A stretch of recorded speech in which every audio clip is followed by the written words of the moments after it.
Yes, Ms Whitehall. Good afternoon, sir. Where do we go from here? Could I just pick up a point of clarification from this morning, please? If you could go to paragraph 15 of DCI Murphy's witness statement.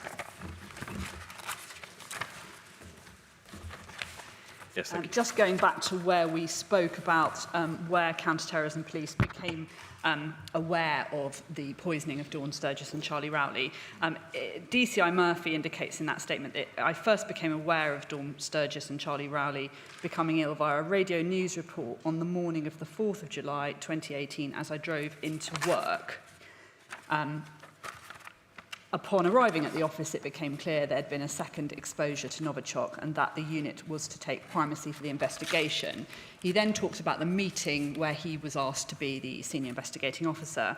And then further down, he explains that DIVN 127, paragraph 19 I'm looking at, had already written a working strategy and a list of investigative objectives which I reviewed and endorsed.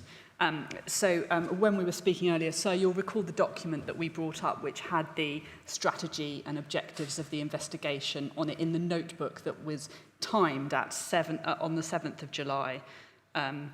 Quarter to 4. Sorry, the 4th of July at 3, yes, quarter exactly. To 4 in the morning, that's right. So that was So, Superintendent Vere in 12s, was it, or what? So it appears that VN 127 had been writing a working strategy with the objectives, which DCI Murphy then reviewed and endorsed. Is that your understanding as well? Yes, that's correct. Thank you very much. Wait a minute. Objectives and strategy formulated by Detective Inspector 127. That's the 0348 note, which was in Mr. Murphy's, the other Mr. Murphy's. Is that right? Yes, and the document we referred to for your reference, sir, was INQ 004887, but I don't propose to go back to it. No, that's fine. Thank you for clarifying that. Thank you. And if we could then pick up, we move now to Operation Reed and the search of 9 Muggleton Road and an overview of the testing results, because we will hear some further evidence later on in the inquiry in terms of some detail. But referring, for your reference, first of all, to paragraph 97 of DCI Murphy's witness statement, was 9 Muggleton Road secured by Wiltshire Police on the 30th of June and made a scene on the 2nd of July 2018? Yes, that's correct. And I think forensic examinations started on the 6th of July. Correct. So it's going from the Saturday onwards, is that right? Yes, indeed. Yes. But the forensics starting a little bit later. Yes. And Commander Murphy, if you have available to you paragraph 97 of DCI Murphy's witness statement. Yes. And do take it as slowly as you need to, because I know, of course, you're standing in for his evidence and there are some forensic details. And we also expect to hear evidence from Keith Asman, whom you've referred to on some of those details in relation to searches. For now, could we go, first of all, please, to INQ 005675. And could you explain what a forensic management team semen examination report is? Yes, so within counter-terrorism policing, we have forensic management teams in each of our counter-terrorism units. And those teams are staffed with police officers and members of police staff, including usually some crime scene examiners, so forensic staff. That team formulates the search and forensic strategy for any kind of investigation and deploys the resources to do it. And at the conclusion of those investigations, but also during those examinations, the forensic management team will produce a scene and examination report, like the one you see here, which seeks to summarise the activity inside the address. Right. So this is, as it were, the net effect at the end of the day. Yes, usually so they are much more complete towards the end of their searching, but they will produce them sometimes throughout. Yep. And if we could go to page 3 of that document. Right, yep. Does the report use a colour coding system, which is overlaid with a description in order to represent the levels of Novichok that were identified at the property? Yes, it does. That's correct. And we're going to come back to individual detail, but I'll go over the general findings first. So page 4 of that document, please.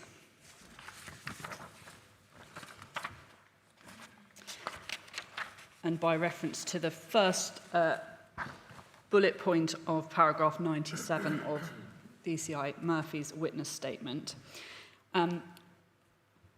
Could you explain, first of all, the findings that are shown here and that Operation Reed found in relation to the external door handle?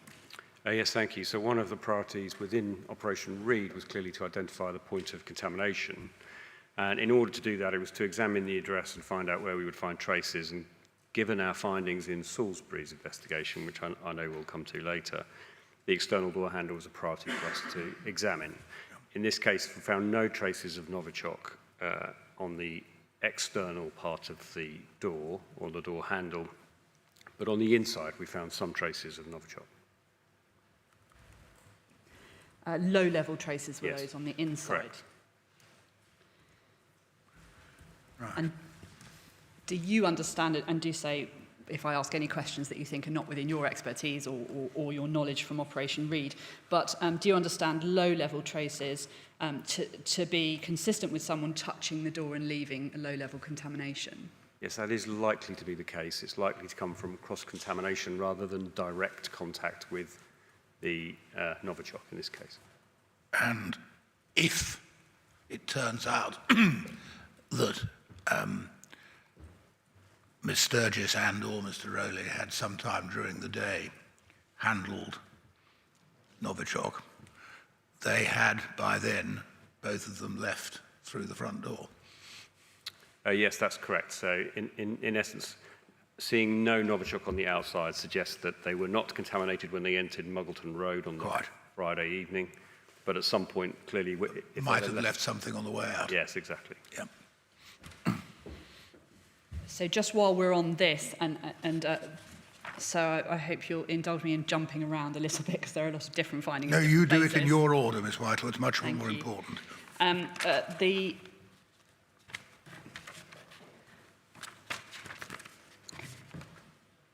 The details of the swab results there include handles of bag for life, low level. Yes.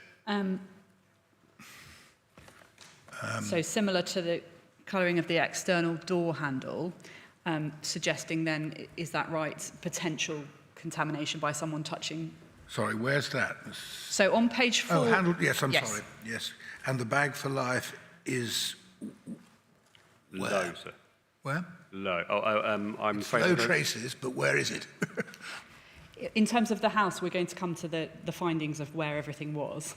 But what I just wanted to ask at this point was to flag the levels, and also to ask you, did you understand that being an item that Dawn Sturgess had been carrying around on Friday, the 29th? It certainly is, although it's not in my detailed knowledge of Dawn's movements.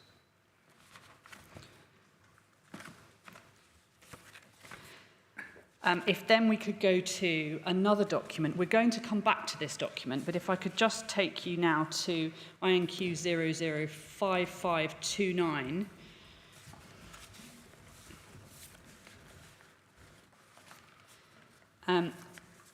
Is this another Operation Reed document, but this time, as it says, mapping the sequence of events at 9 Muggleton Road on the 30th of June, Yes. in particular against Charlie Rowley's accounts? Yes, correct.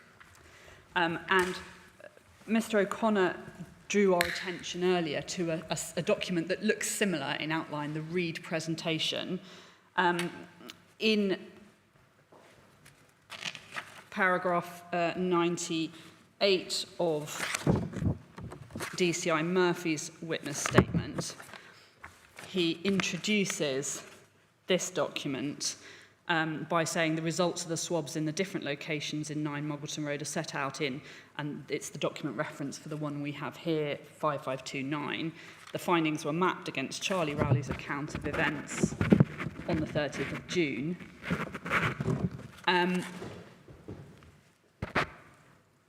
So is it the presentation we referred to earlier has some aspects of this, but I think this is more detailed, is that right? Yes, that's right, because this took all of our understanding from Charlie and overlaid it with the search and forensic information that we had recovered from the address.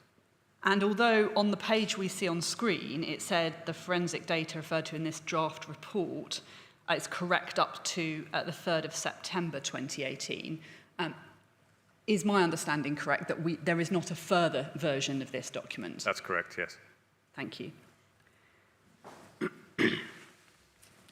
So if we could go to page 3 of this document. Does this show the door handle, both the external there and internal door handles that we were just speaking about? Yes, it does.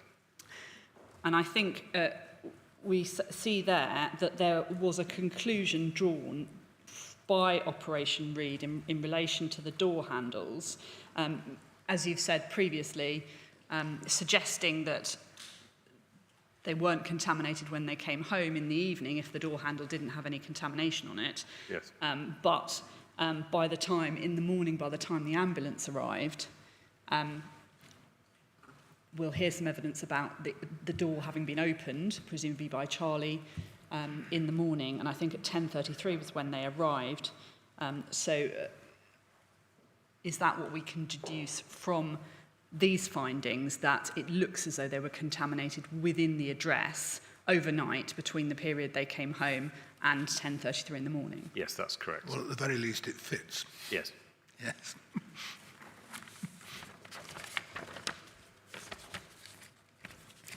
And if we could go to pages 4 and 5,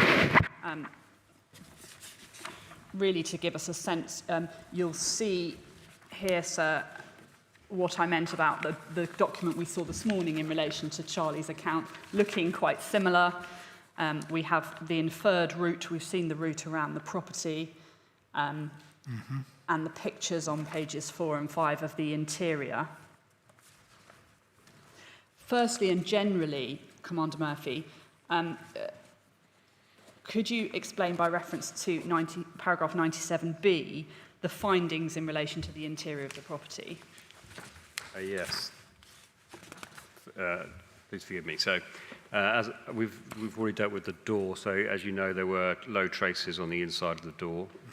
We found Novichok traces in various locations within the property, but including on doors, furniture, and light switches. Again, these results indicated they were more from contamination, so contact contamination with an individual who was already contaminated, rather than directly coming into contact with the Novichok itself.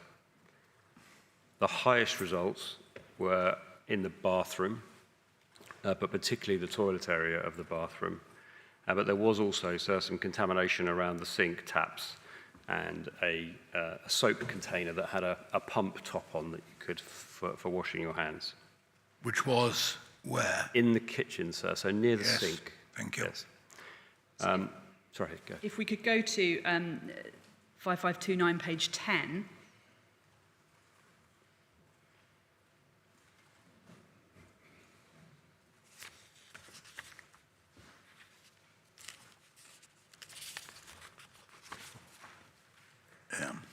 Does that represent the levels of Novichok found in the kitchen?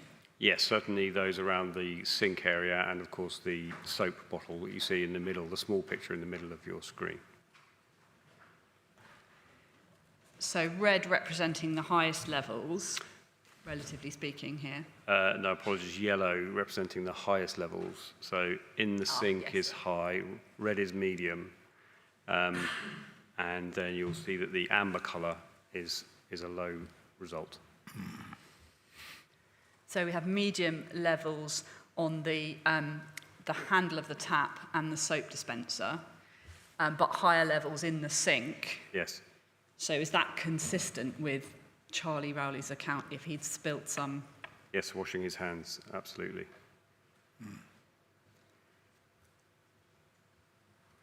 And could we go to page 8 of this document, please? And could you tell us about the knife that we see there? Yes, in Charlie's account, he mentions not being able to open the plastic wrappers that he removed from the Nina Ritchie box.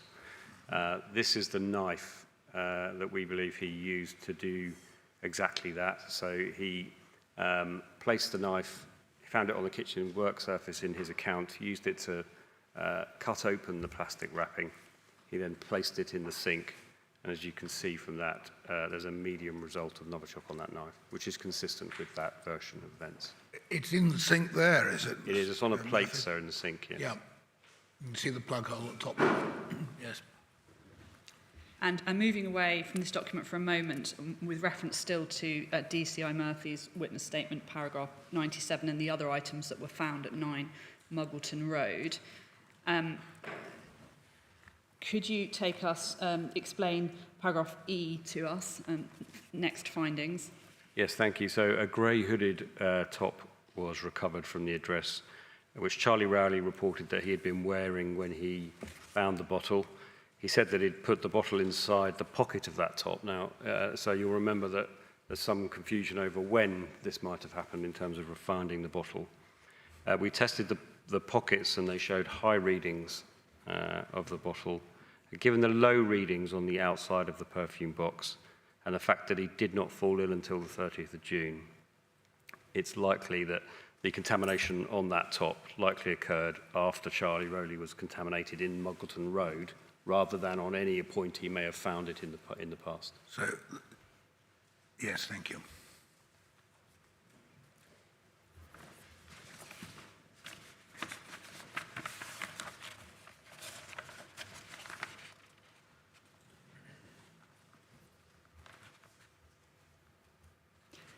And if we just go to INQ 005675, the forensic management team report that we've looked at previously, and page 7,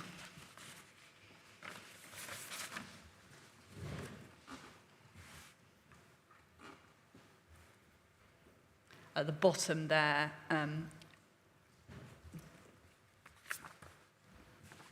deals with what you've just been speaking about. Stated he placed. So Rowley has recently disclosed that he recovered the perfume box and bottle from bins behind cancer research. Bins are identified scene 13. He stated he'd placed them in a grey hooded top. The pockets of these have been tested and have a result of, and their medium levels put on there. So yes. The assessment of that, as I say, is that the top was contaminated during the contamination event in 9 Muggleton Road.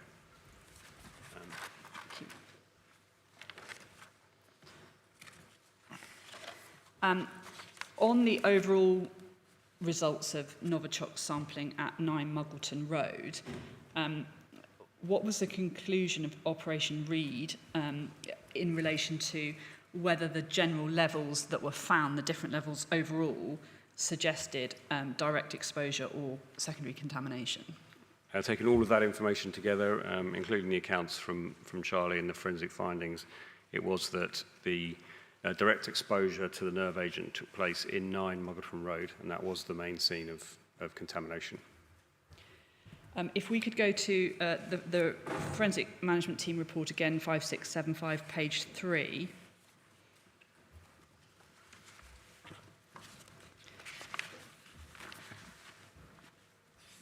Could you tell us, please, about the findings in relation to Dawn Sturgess and Charlie Rowley's hands and clothes? Yes, as you can see, Dawn Sturgess's left hand and right hand had high levels of contamination, which again is our assessment consistent with what we understand Dawn Sturgess did with the bottle and spraying it onto her 2 wrists. There were some low areas of contamination for Dawn as well on her left and right forearms, and no contamination in the mouth or neck area. And as you will see, low contamination in the face, forehead, and in her nasal area, suggesting that some had got into her nose at some point. And then... Do we know, Mr.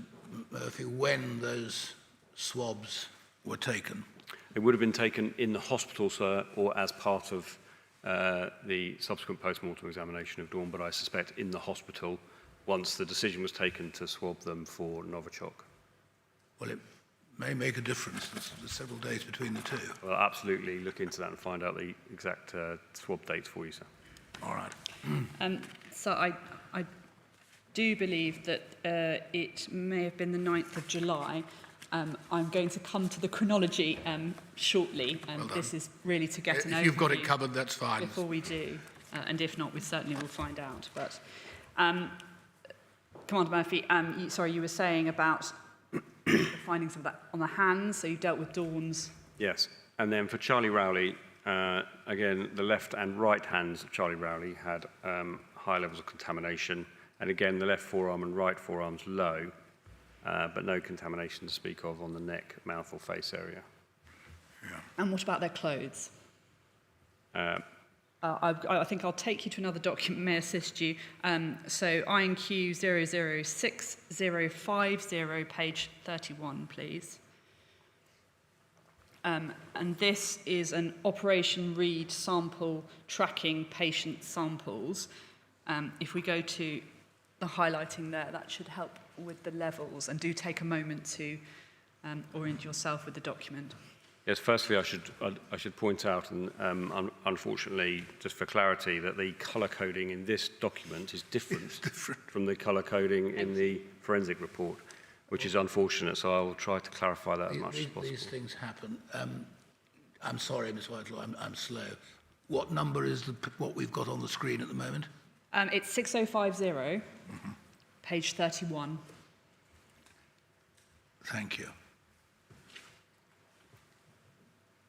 And any particular one of these? So we see that the red says very high on this colour coding. Yes. So perhaps if you could start there. That's the area around the stitching on the left side and the pocket stitching on the right side of an exhibit called PTN 18. Do you know what that is? Not offhand, no.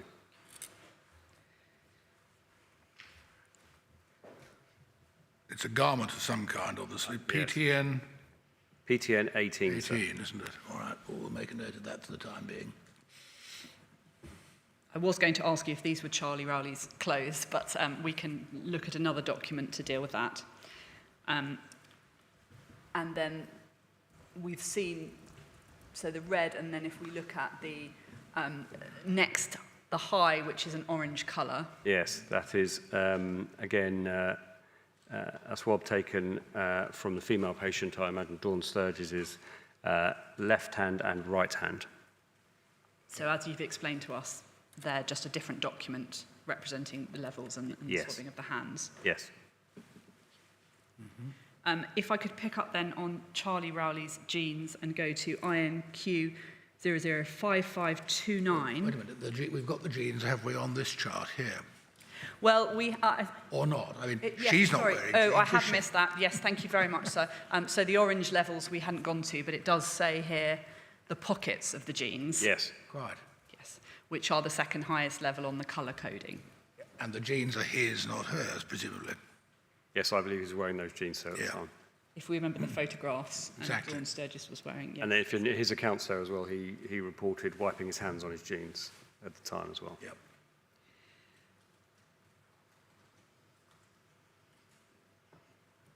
Yep. Thank you. So the next document was 5529, page 9.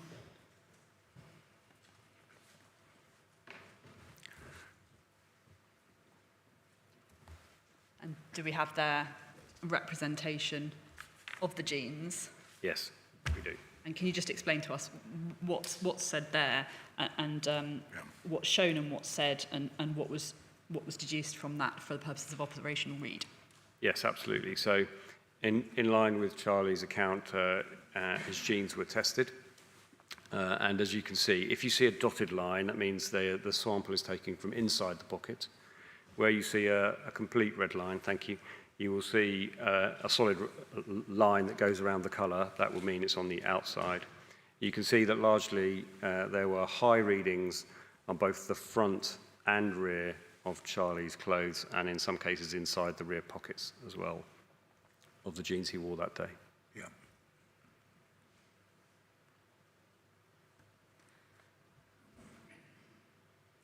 So consistent with the accounts that he gave of events on the 30th of June. Yes, absolutely. In his account, he said he washed his hands and wiped his hands on his jeans. So these are entirely consistent with that. Thank you. And could we go to page 13 of that same document, please?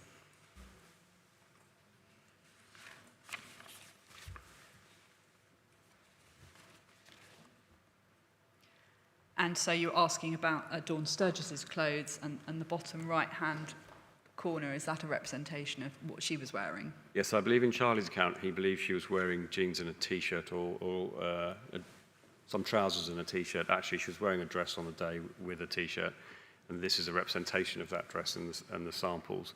As you can see, of low samples at the neckline and continued low samples. I know they're two different colours, but they are in essence within a low banding, both on the front hem and on the front thigh area of the dress she was wearing.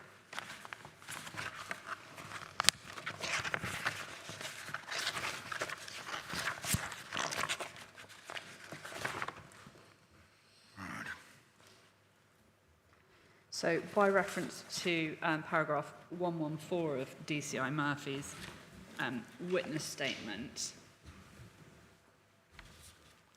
could you tell us about the conclusions overall in relation to what was found at the property as compared to Charlie's account of what happened on the 30th of June?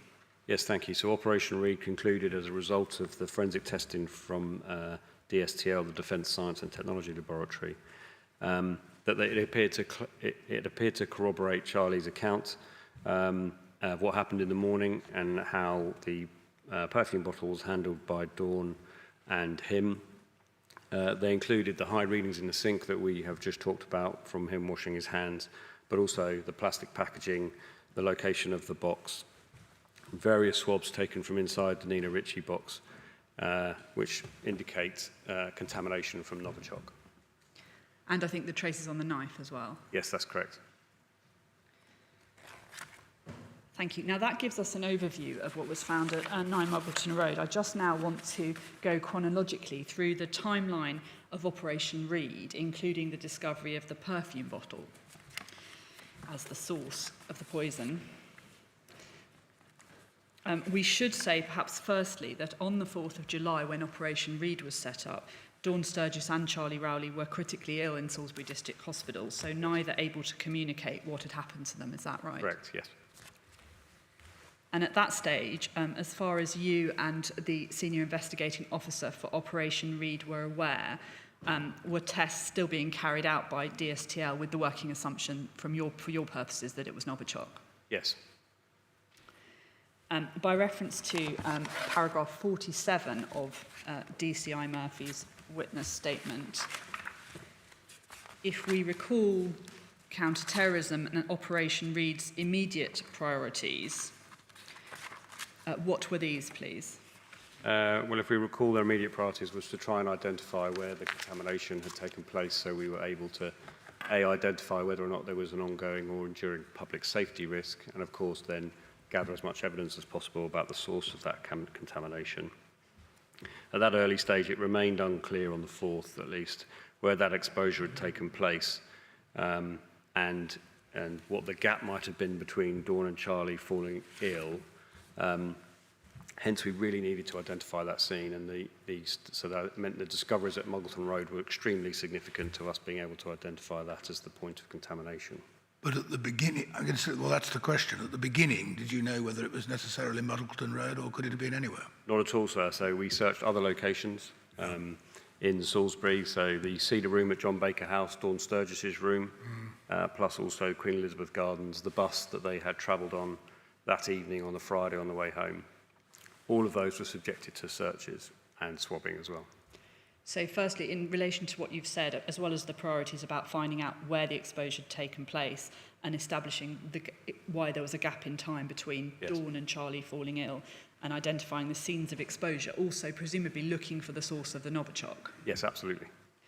And you've mentioned that scenes were identified. So was this an immediate action to secure and preserve scenes? Yes, as part of being able to track the movements of Dawn and Charlie, it was really important to us then to identify where they had been so we could treat those as appropriate scenes for forensic examination. trying to locate that item. And if we can take that a little bit more slowly, because there are lots of locations and Yes. lots of different times. So at this point, we're at the beginning of Operation Reed. And I think 3 scenes were identified particularly, being 9 Muggleton Road, because Yes. that's where they'd fallen ill. The Cedar Room at John Baker House, because that was where that Dawn lived, and they had obviously been there the day before. Yes. And also Queen Elizabeth Gardens. Was that also on the basis that they'd been there the day before? Yes, so they'd been there the day before. Plus, at some point, I had a conversation separately with DCI Murphy about the intelligence I held on the investigation, which helped inform some of his decisions.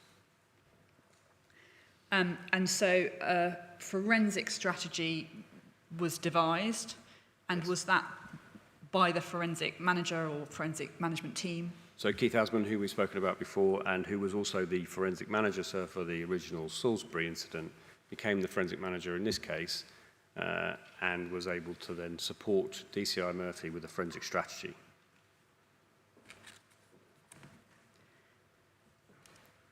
And I think that DCI Murphy indicates that Keith Asman had been the scene manager for the 7/7 tube bombing, so very experienced in forensics. Yes, I had worked with Mr. Asman when I first moved to London to the anti-terrorist branch in exactly that investigation. So Mr. Asman was an extremely experienced police officer at the time who had retired and become the head of forensics for the South East. And we spoke in your evidence yesterday about the importance of liaising between counter-terrorism police and Wiltshire police and the evidential investigation and the consequence management. How was that achieved by Operation Reed at this stage? Well, as part of the learning from the original investigation in Salisbury, we of course recognised the continued importance of engagement with the Strategic Coordination Group. So in this case, a local chief inspector, experienced detective chief inspector, was placed into the Strategic Coordination Group to act as a conduit between DCI Murphy's investigation and the consequence management and recovery phase in the Strategic Coordination Group. And at that point, Dawn Sturgess and Charlie Rowley were in hospital.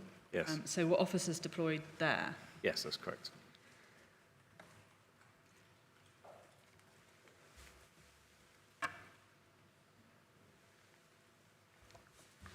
And I think it may have been then, I'm just looking at paragraphs 47 to 49. Yes, end of paragraph 47, in fact, the swabs were taken from both victims' hands and bodies to identify how they'd been exposed, and we'll come to when the results of those were provided. Oh, yes, please, but also if we know when they were taken. Yes, in fact, so we'll come to it in the chronology. Yes. At the moment, I'm just checking through. Don't worry, come to the it in time, timeline. but it's a question that is Yes. as yes or no. So at this stage, it was an immediate priority to take the swabs. And also, now I'm moving on towards page 49, and we're still looking at the priorities of the immediate actions that were taken in relation to Operation Reed. Were there searches of both home addresses arranged? That's 9 Muggleton Road and John Baker House? Yes, there were. And as you've said, external checks of the properties informed by Salisbury, so looking straight at the door handles immediately. Yes. I just want to explore briefly with you the senior investigating officer's thoughts at this stage about potential links with Salisbury. He deals with this at paragraph 49 of his witness statement. Firstly, in relation to the individuals involved, so the Skripals and Dawn Sturgess and Charlie Rowley, were there any known links between the individuals? No, there were not, no.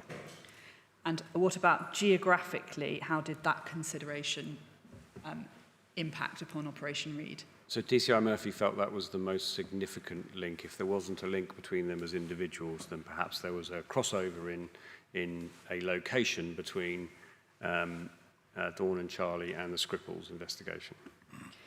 And was that both for the reason that Dawn and Charlie had been in Salisbury the day before, and also that Amesbury was only a short distance from Salisbury? Absolutely. And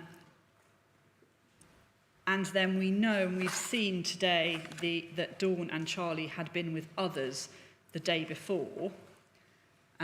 Did any of them suggest symptoms of poisoning or contamination? So we're talking about Sam Hobson, Matthew Derrick, Callum McRae. Yes, none of them reported any symptoms of contamination at all.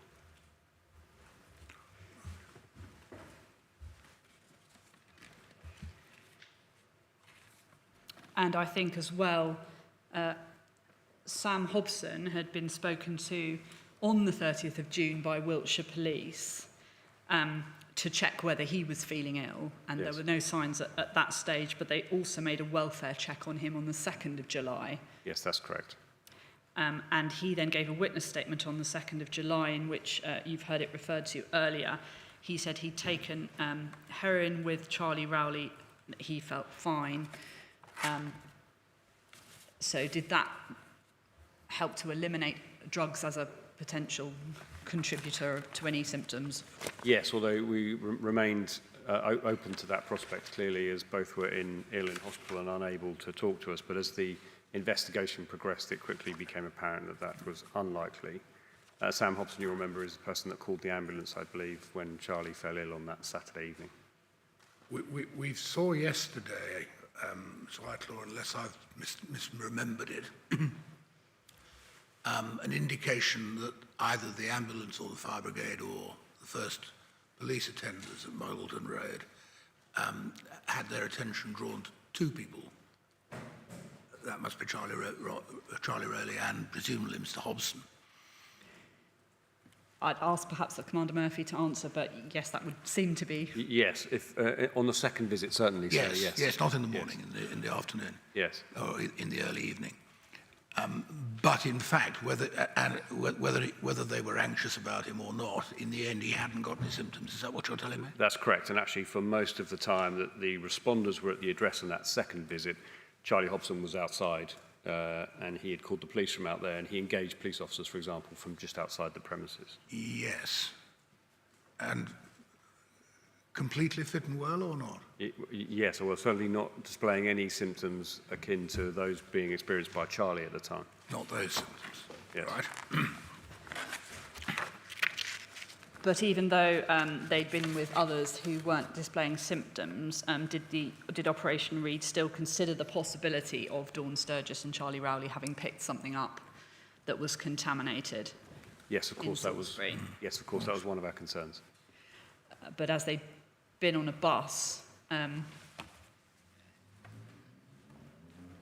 the bus testing becomes important, which we'll come to in a moment. But was it? I'm referring now to paragraph 51 of DCI Murphy's statement. Was it thought that, given the several months which had elapsed since Operation Redan and the Skripal poisoning, that had an impact on the likely location of any contaminated article? And although they travelled on a bus from Salisbury back to Amesbury before taking ill, given the cleaning regimes, it was considered by Operation Reed, that the senior investigating officer, highly unlikely that they picked up a contaminated article on it. Yes, given that lapse of time you referred to, the 7 months, DCI Murphy's view was that it remained highly unlikely they'd picked something up directly linked to the Wadana investigation, these original Salisbury investigations.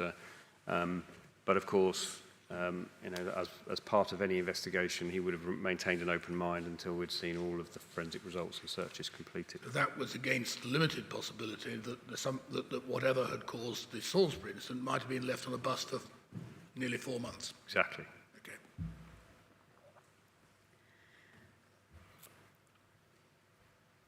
Or potentially, could it be the consideration that it could have been put onto the bus at any stage in that period? Right. Quite, yes. Now, with reference to paragraph 52 of DCI Murphy's statement, can you just explain to us, and perhaps if you need to close reference to that statement because it sets out particular factors,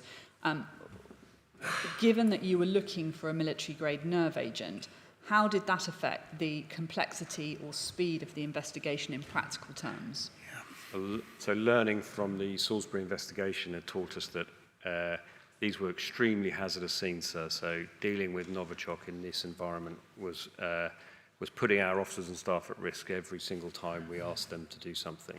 So of course a significant amount of precaution was taken over those searches. That included an awful lot of consideration of welfare and well-being of the officers and staff entering the addresses.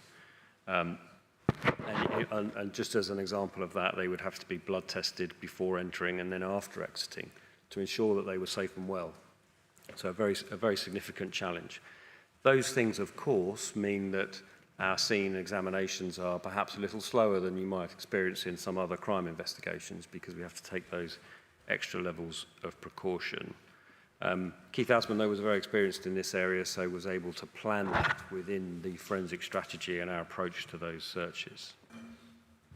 And presumably you needed trained staff and appropriate kit to enable you to do those searches in a hazardous environment? Yes, absolutely. So only those police officers and staff that are trained to operate in chemical, biological and radiological equipment and safety equipment are able to enter those scenes and undertake this activity.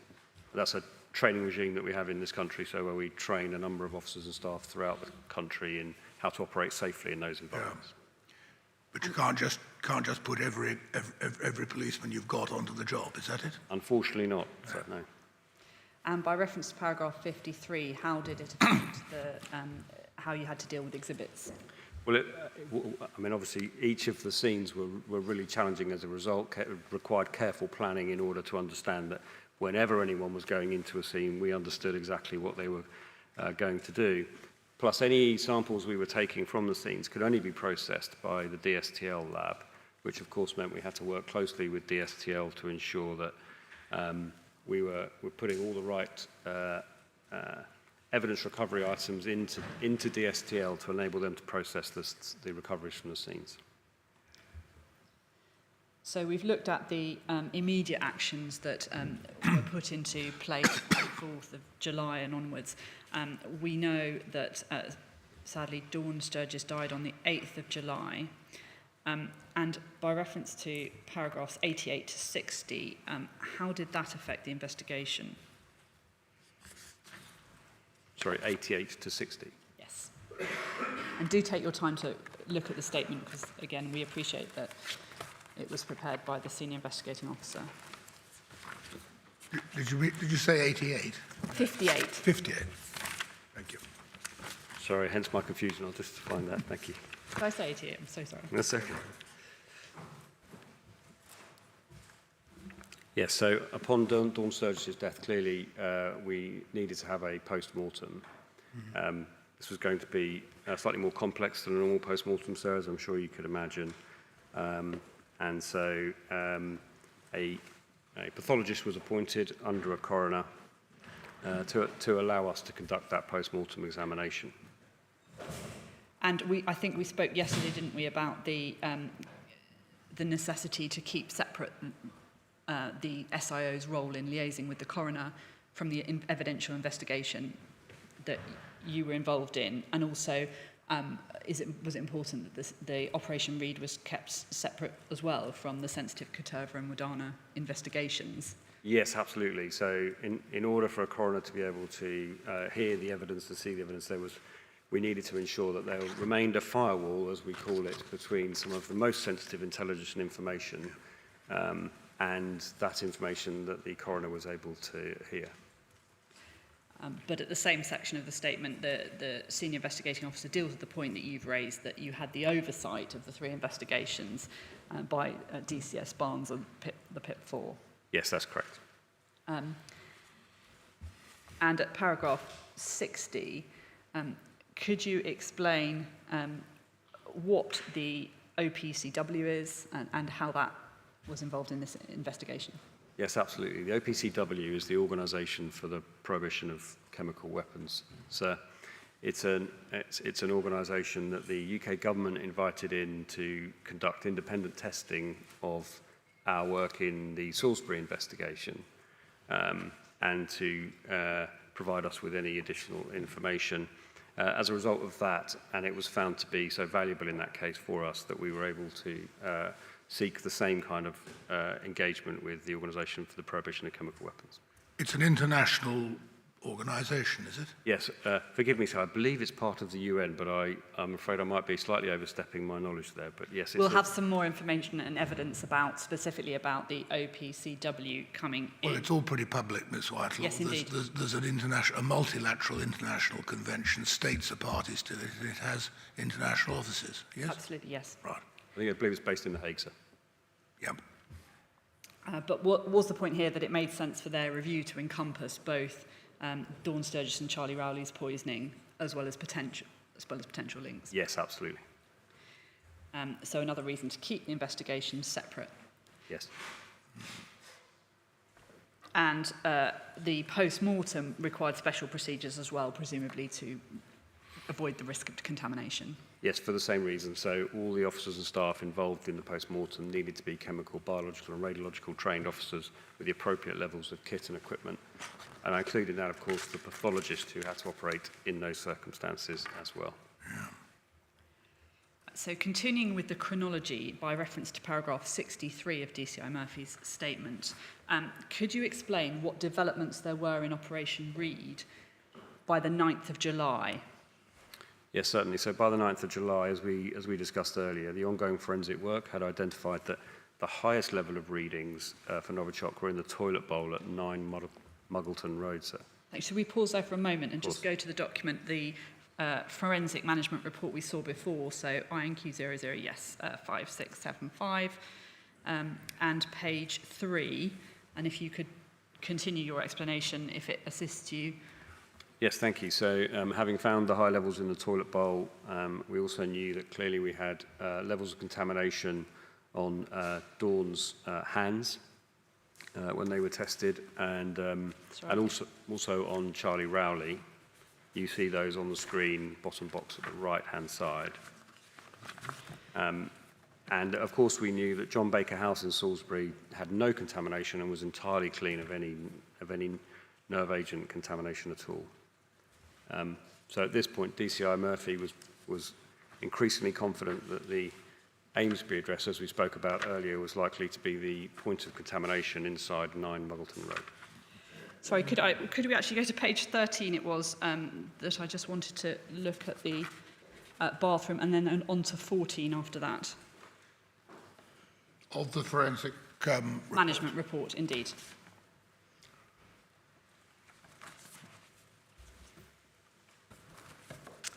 Ah. You mean 13? Just check the reference. Oh, I'm sorry. Seems, they're two sorry, two rather similar documents, Miss Whitelaw. Yes, my apologies. No, it's not your fault, mine. Sorry, could we go to the sequence document, which is 5529? Right.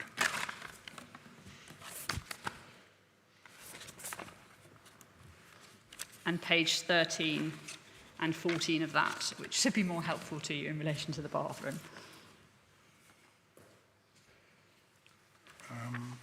So there we see the bathroom, don't we, at the bottom? Yes. And then page 14. Yes, and then as you can see, we have the contamination readings generally around the toilet. The toilet itself was high, but the rest of these, as you'll see, are low. They are assessed to be part of where Charlie, in his account, obviously went upstairs to use the bathroom and had a shower. But clearly, Dawn had also fallen ill in the bathroom earlier that day, so a blend of contamination reasons in the bathroom. Thank you. And then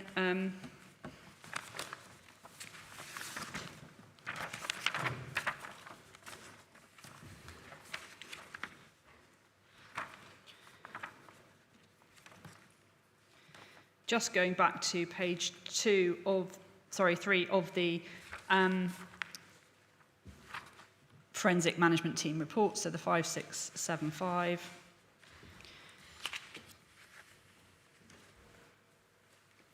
You've already dealt with the samples on their hands.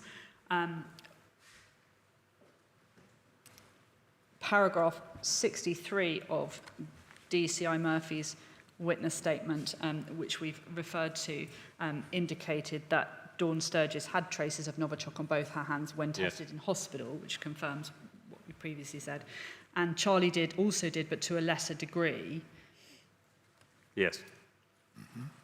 So is that consistent, again, with Charlie's accounts of him spilling and quickly washing off the perfume bottle contents, whereas Dawn Sturgess sprayed it on herself? Yes, it is, yeah.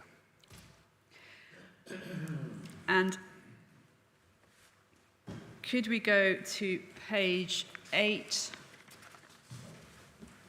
please, of that document?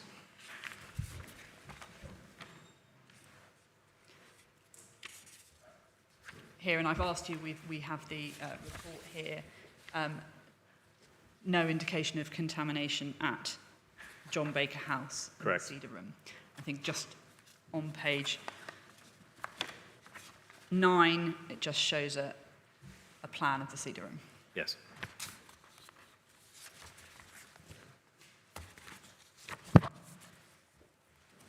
So it may be obvious, but in terms of the conclusions that Operation Reed were drawing from these findings, and we're talking about the 9th of July at this point in the chronology, at paragraph 63, DCI Murphy said, "I was becoming increasingly confident the exposure had occurred at the Amesbury address." Yes. And in your liaison with him, were you kept up to date with those thoughts? Yes, I was, yes. And agreed entirely with that hypothesis. We have touched upon it, but just to deal with the slightly discrete point that arises at paragraph 94 of DCI Murphy's witness statement, and the fact that it didn't appear that Sam Hobson was contaminated with Novichok despite his association with Charlie Rowley on the 30th of June, including at 9 Muggleton Road. Yes.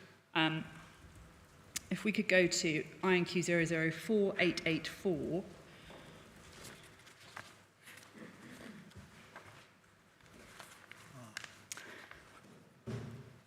Is this an analytical report dated the 15th of July 2018? And if we go to page 5 of that document,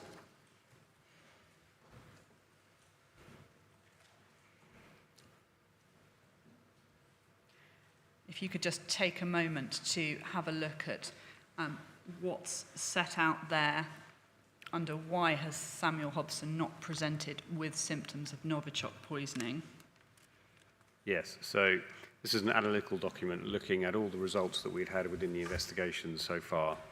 And the analyst has described it as highly likely that Hobson didn't experienced low, if not very low, or tertiary exposure to contaminant, either for being with Charlie Rowley or in the address, but certainly not enough to cause any side effects or illness. And there's a realistic possibility that he has in fact experienced very mild symptoms but didn't report them or mistook them for some other symptom, perhaps associated to his substance abuse. So do you agree with that or have anything to add? No, I have nothing to add.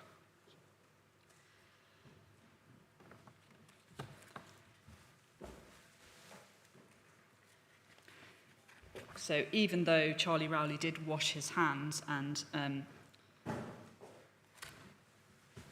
it was indicated that this may have mitigated the effects of contamination to a degree, Operation Reed had discovered that Muggleton Road was contaminated with Novichok in multiple areas. Yes, absolutely. And did Assistant Commissioner Neil Bazoo, then head of CTP, decide to declare publicly that that was now a murder investigation? Yes. And I think attempts were made to interview Charlie Rowley on the 9th and 10th of July, presumably to try to identify the source of the Novichok. But was he able to assist at that stage? No, he wasn't, no. And DCI Murphy indicates in his statement at paragraph 64 that he was confused and agitated, and that was expected based on experience with the Skripals. Yes, that's correct, as a result of the contamination and treatment. So it was a case of monitoring his condition until he was able to speak to us. If we could move then to the bottle. On the 11th of July, did you become aware that a bottle had been found at Charlie Rowley's address, which may have been in a perfume box? Yes, so it was much later on the 11th that I became aware, but DCI Murphy was aware relatively soon after its discovery at the address. And it was suspected to contain Novichok? Yes. And by reference to paragraph 107,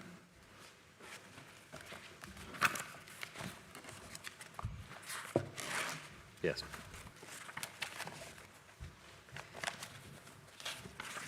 What can you tell us about what Operation Reed had understood prior to that? So, even up to this point, it wasn't entirely clear to us within the Salisbury investigation exactly what the method of carrying or Novichok might have been, even, for example, in its format, so liquid or any other kind of substance, powder, solid, whatever it might have been. So this was a milestone for finding this bottle, was a milestone for all of our investigations, as it helped us provide absolute clarity. If we could go to INQ 005126, page 8.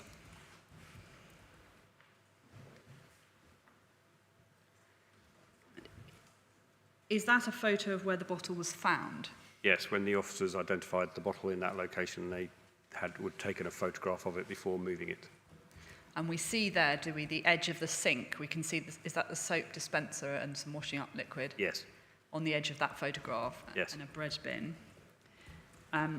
If we go to page 7. Just a minute, 5126 page, which was that page? Page 8. Page 8, the photograph of the sink, with the bottle there, actually. Yes. Yes.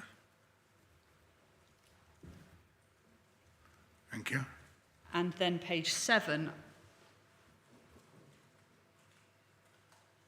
Is that a closer up picture of the same location with some surrounding items removed? It is, yes. And page 6.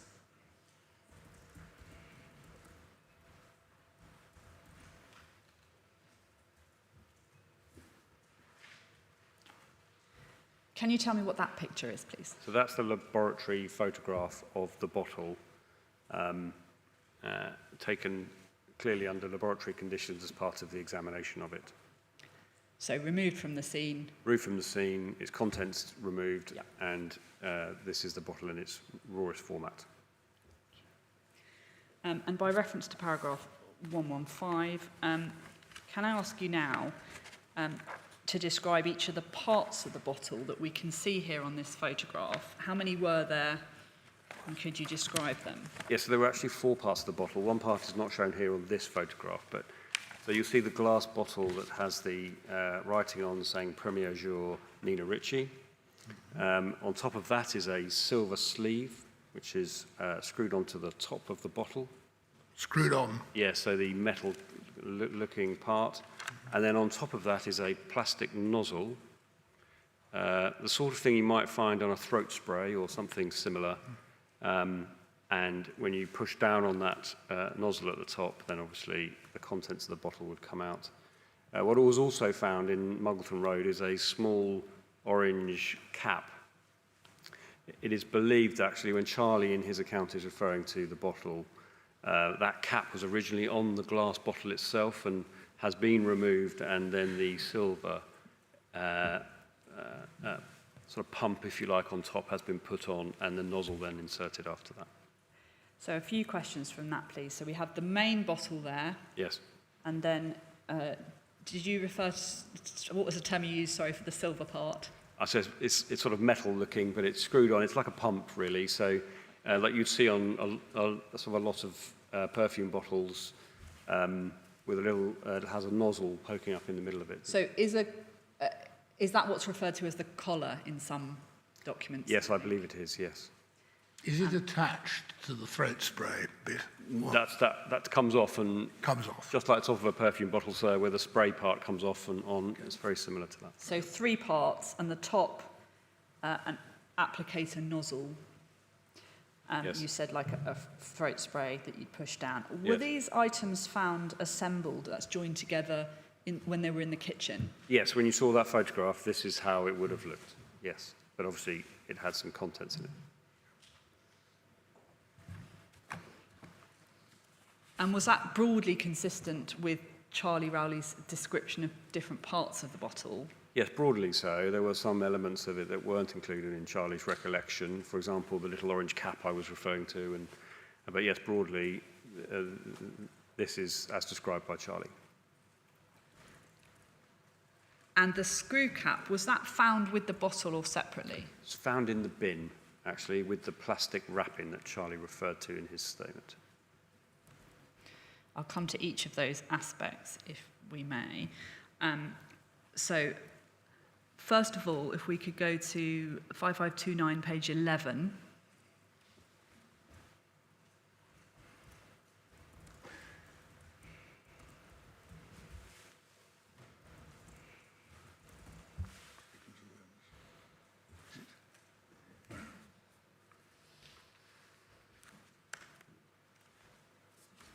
Can we see there the location of the yellow cap where it says yellow bottle cap on the left-hand side? Yes, correct. Was that where it was found? Yes, in the bin bag on the floor. And if we could go to INQ 005126, page 9, and then page 10. I'm sorry, last number, Mr. Whitelaw? 5126, pages 9 and 10. Thank you. All right.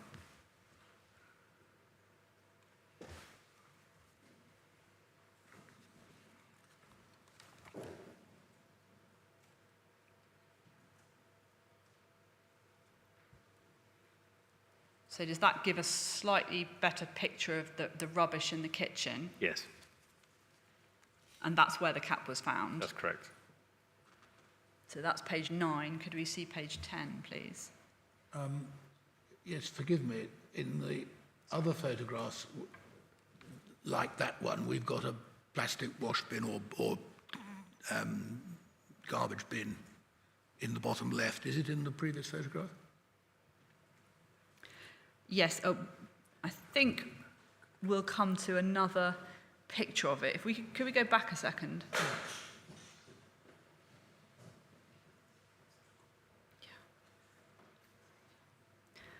Oh, I see. So I think there may be another... It's the top of a mop bucket, isn't it? I've got a couple of other pictures which may assist. If we could go to 5675, page 7.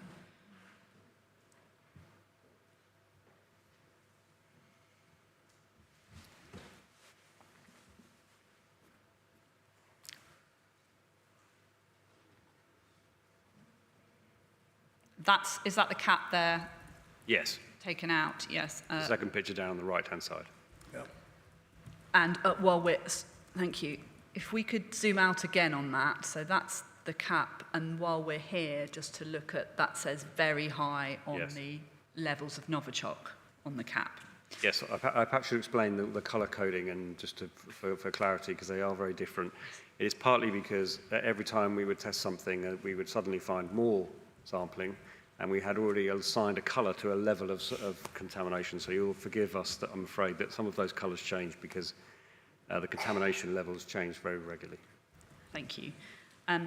Another picture, 5529, page 7.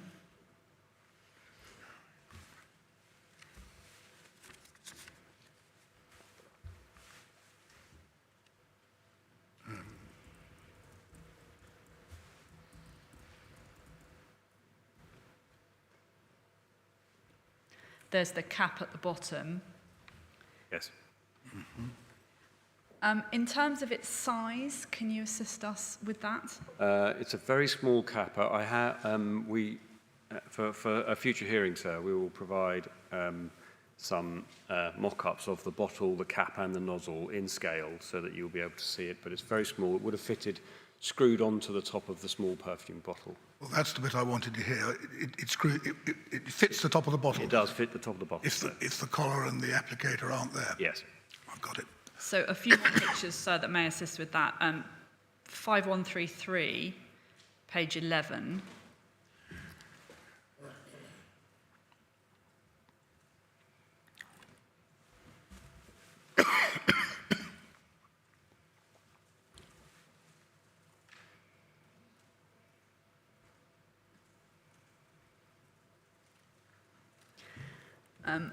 That there says non-standard cap fits the top of the perfume bottle. Yes. Right. And then, so does that mean with the silver part on or off? Off.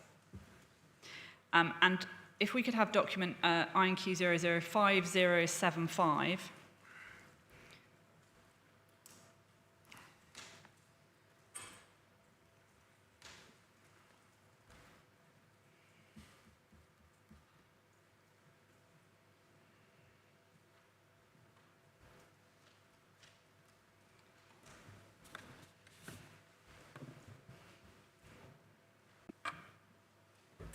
Can we find 580? 5075? No, do we have 4563? Yes. You could go to that one. Instead of 5075? Yes, all right. I ideally like both, but if we can't, we can't. Please.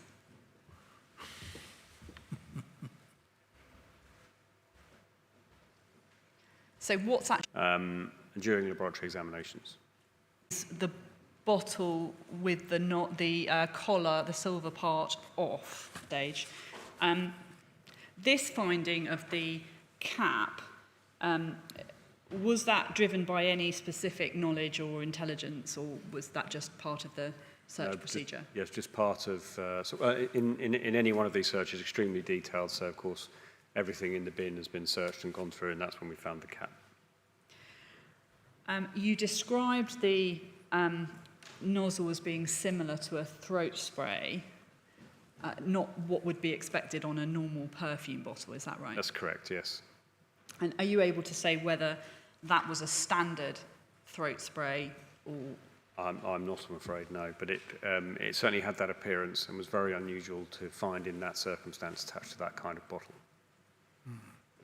So we don't know if it's especially adapted or if it's a standard nozzle, albeit on a perfume. I don't, I'm afraid. Thank you. That may be a question we can pick up later with some other witnesses. Well, other people's experience may well be different, and it's dangerous to absolutely apply one's own. But the question is it the kind of dispenser that is generally fitted to perfume bottles? Certainly not, sir. No.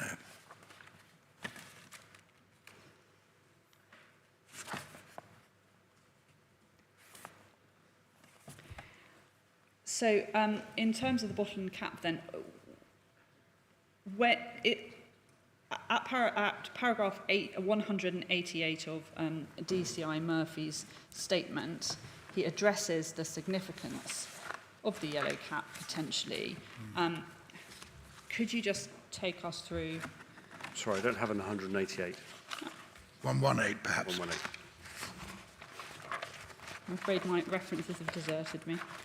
Try 118. Yes. Yes, thank you.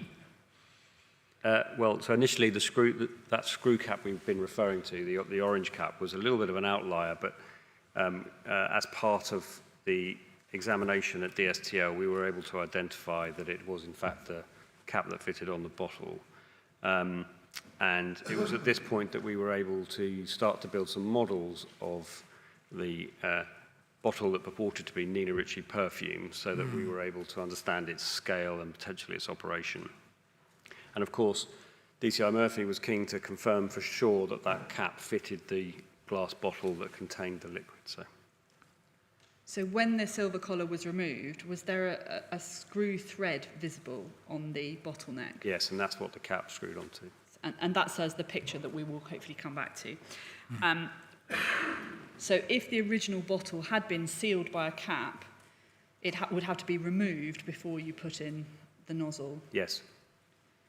Which, of And the course, pump. is not Charlie's recollection, but absolutely is. It would have needed to have been removed before the silver cap you see in this photograph would have been attached, and then the nozzle adapter on top pushed on. So potentially that's something he didn't see when he was dealing with the bottle.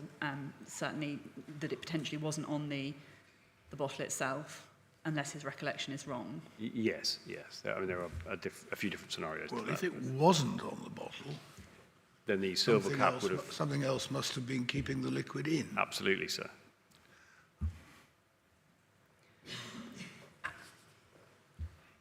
And so what DCI Murphy says at paragraph 118 is, I wanted to confirm if the screw cap and bottle would fit together. My reasoning was that if they did, it would appear that the bottle was originally sealed with a cap.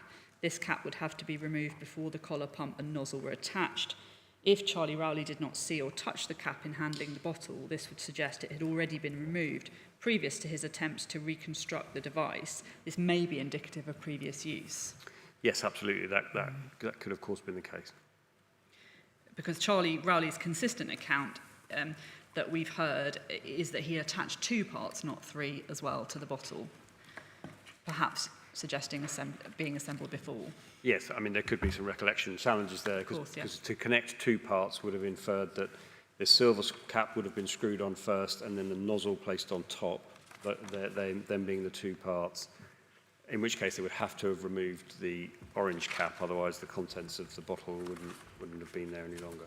So, Well, Mr. Murphy, we may well be getting somebody who's going to tell us in even greater detail about the thing, but do you know or remember, if you've got the bottle and the silver collar, but not the horizontal applicator, have you got a hole in the top or not? it's just like a perfume bottle, so you have to push it down for liquid to be able to come out. Oh, I see. So it might contain the liquid. It might have contained the liquid if the silver lid had been on. Thank you. Yes. Now, DCI Murphy doesn't deal with this as the matter I think you deal with in your statement about so we're on the 11th of July in terms of the chronology, and I think were you contacted by MK26, a witness from the DSTL, at that time, 11th Yes. of July? It's paragraph 137 of your witness statement if you need to refer to it. And then paragraph 138 of your statement. Can you explain to us what MK26 from DSTL told you, firstly, about the Novichok at that time, 11th of July? Yes, absolutely. So at that time, the scientists from Porton Down advised me that tests on the bottle revealed that it was very high purity Novichok. So, and it was the same type of Novichok that had been used in the case against the Scripples being applied to the door handle of the Christy Miller Road address. So pausing there, sorry, to be clear, at that point, MK26 told you the Novichok was the same type, not that it was of the same batch? Yes, absolutely, yes. And secondly, what did MK26 tell you about the bottle itself? One of the questions we had exactly as we were just discussing, Sarah, is what happens when you press that nozzle down, and it was like a pump dispenser, so in essence it sprayed a squirt of liquid, almost like a throat spray, rather than a vapour from a perfume. The scientist then informed me that there were a number of lethal doses in the bottle, obviously subject to however it would be applied, but a number of lethal doses. Can I, just before we move on there, and we've seen photographs of the bottle, if we could go to INQ 005927, there is a short video which I believe is an exact replica bottle that DAC Hayden conducted. So it's a short period of time, but if we can just have a look at that, it helps see Absolutely. how the bottle is doing. Thank you. If you could play through the video, please. This is an exact replica of the Novichok bottle, the perfume bottle. As you can see, the size of it, it's very small. It has a sealed lid which contains the Novichok. The attackers would have unscrewed the lid inserted the pump and then placed the applicator on the top.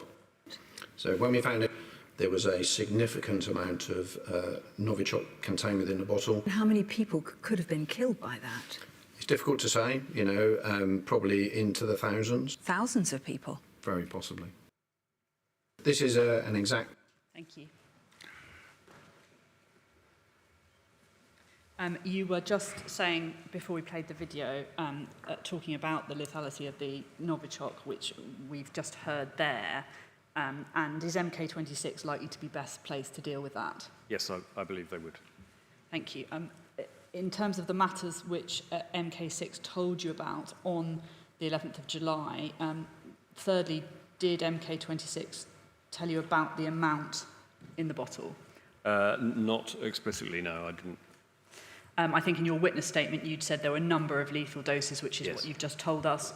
And DCI Murphy, in his witness statement, said it became apparent this item was highly contaminated despite being small in size, and the bottle was only partially full. Given the relative toxicity of Novichok, this would represent enough for multiple fatal doses. Yes, and that's absolutely right.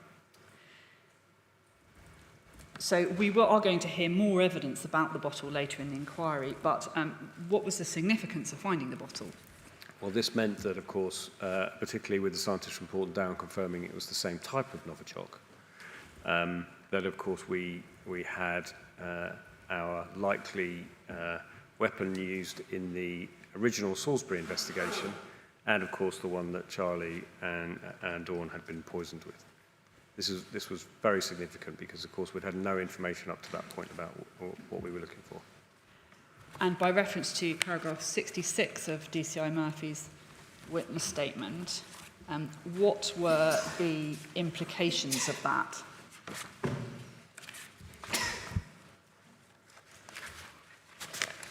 Well, as I say, until the point of discovery of the bottle, concrete information as to what the nerve agent was contained within and how it might have been applied to the door handle in the Salisbury investigation was not known to us. So this, in effect, allowed us to work with other partners to understand both the public safety implications, but also was clearly a significant evidential milestone. Clearly, one question remained: is this the same bottle that applied the Novichok to the door handle of Christie Miller Road as part of the Salisbury incident? And did you and MK26 have any discussion about that or thoughts about that at that time? It's probably fair to say we've had an awful lot of discussions about that in the intervening period as well. And of course, it being the same type of Novichok, being extremely rare here in the UK, that, you know, I've always had a strong view that it's likely to be, but there is no way of actually knowing if it is the same bottle. No. As I say, we'll have more evidence about the bottle coming in the inquiry, but if I could move on to some questions about the packaging, Well, please. if you're going to go on to a slightly different topic, Ms. Whitelaw, I've been looking at the watch, and the people who are really working flat out need a break. Absolutely. So, 3:05, please.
Yes, Ms. Whitelaw. Thank you. Could I deal with 2 points arising from before the break, please? First of all, so you were asking about the date of the swab samples of the hands. There are 3 references which assist with this. The first is, if I could refer to DCI Murphy's statement at paragraph 47, and we covered this in the evidence at the end of that. He says swabs were taken from both victims' hands and bodies, and it's clear because he is speaking about the 4th of July and then moves on to the 5th of July in the chronology that it was the 4th of July. However, there are 2 other references which support that. The second one was the document we went to which had the list of long list of samples, Yep. the one that had the different colour coding, that's 6050. And at page 31, Operation Verbasco have kindly confirmed that there's a date of receipt, and that's the date of receipt into the lab. And so the samples from Dawn Sturgess's hands were received on the 4th of July. Right. There were 2 sets, one set not pre-decontam, which we assume is pre-decontamination on the 4th, and then on the 5th, the other set. That's correct, I'm just checking behind me. And there's a third reference, which is, I won't go through the document now, but is a document 5923, page 8, at paragraph 20, which is MK26's statement, which confirms the same thing. So we have the swabs taken on the 4th of July. Thank you very much. The second point, we were looking for a photograph. I hope I'll have more luck now. The reference was INQ 005075. Yes. So if we could enlarge that, please. We saw a similar one of the bottle in the lab that Commander Murphy confirmed. And the point about this one is that one can see, and perhaps it's been demonstrated already now, but the ridging on the top of the bottle where a cap, the screw thread, could be placed. Just a question for Commander Murphy about that. So is it possible then that if Charlie was right, that he assembled something that he found in 2 parts and put them together, that it could be the bottle as one part and then the silver collar attached to the nozzle bit as another? Yes, it's quite possible, yes, in which case it would have been, something would have needed to have been on the bottle to keep the liquid in, so it might have been that it was the silver cap or the orange cap that we spoke about. Well, it's go on. Yeah. I was just sorry. So the orange cap was heavily contaminated, which would suggest that it had been attached to the bottle At one time. at one time or another. Yes. Yeah, but if Mr. Rowley assembled something, what you just said is it could have been putting on the collar and applicator together. Though if so, that part of the assembly, collar and applicator at right angles, have got to be fitted somehow or other into the packaging which we're coming to. Yes. Alternatively, I suppose, the collar might have been there and the applicator not.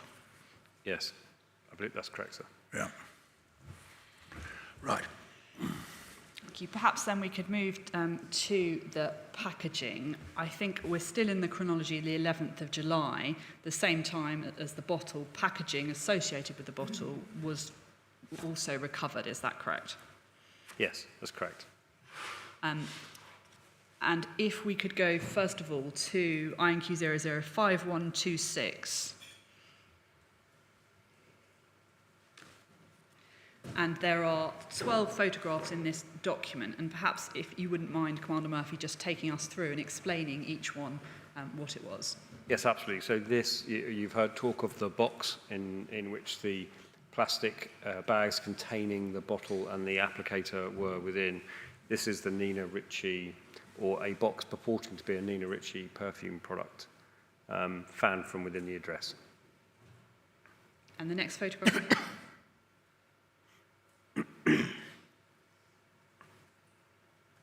Again, the same box. This was all part of assessing its condition and recording as much detail as possible so that we could obviously conduct inquiries with Nina Ritchie at some point. So those are accurate measurements, are they? Yes, yes, they are, yes. Thank you. And the next photo, please. Again, the barcode, which I'm sure we'll deal with, but is not a genuine Nina Ritchie barcode. Yeah. And the next photo, please.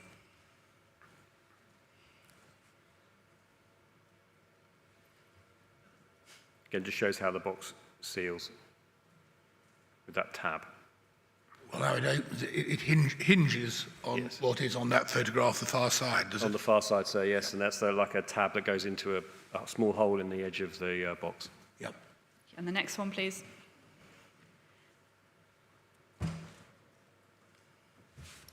And there's the box open with the container, the window that's referred to in Charlie's evidence.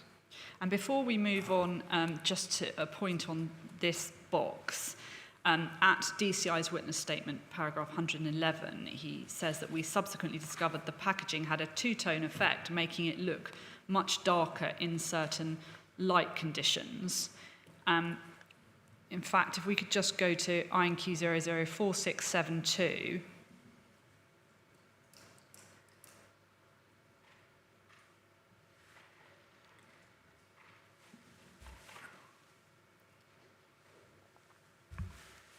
Four. 4672. Thank you.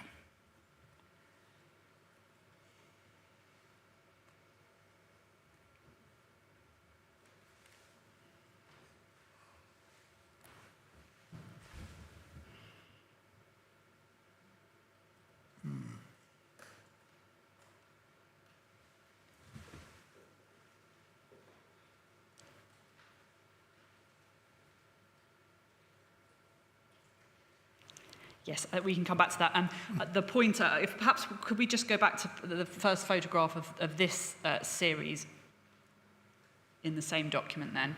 I'm just wanting to ask you about the two-tone effect. Yes. Can you speak about... It's absolutely true to say, as you can see, it's quite a reflective box. So depending upon the angle you see the box from, or perhaps the background and where you are, you will see this box in different colours. The photograph I think we're trying to find shows that, for example, held at a certain angle, the box takes on a very dark colouring rather than the pink colouring with the text that you can see at the moment. and there's another document which talks about this, that's 5529.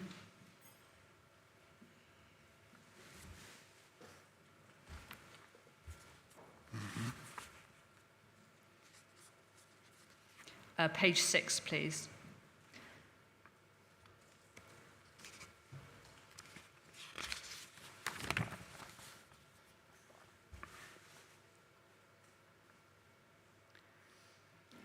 Yes, not quite in the way I describe it. It sort of is. You can see that it's taken on a very different colour. It's not as light and pink. It is to do with how mirrored and translucent the box is. So in a certain light, it can appear a different colour. Well, cameras can do anything, but you've seen it, have you? Yes. Right. So at the bottom of that document, it says there are several hypotheses which would explain the apparent discrepancy in Rowley's description of the colour of the perfume box. And what are the options that were considered by Operation Reed? Yeah, that's right. So Charlie Rowley suggests that he thought the box was black. So there were a number of considerations for this. The first is that it may have seemed black to him because of the conditions in which he found it, perhaps in darkness. And this is what has stuck in his memory. And this is probably the most likely hypothesis for what happened. Or that Charlie Rowley picked it up and had sight of another item in the days prior to his illness, which was in fact a black box, so not connected to this, and an entirely different black box, and he's just confusing the two items. That he's simply mistaken and he's just misremembering details as a result of some confusion, or that he has some issues with the perception of colour and just misdescribed the box's colour. I think the first one of those is probably the most accurate one. Just the conditions in which he found it and his recollection have combined to refer to the box as a different colour.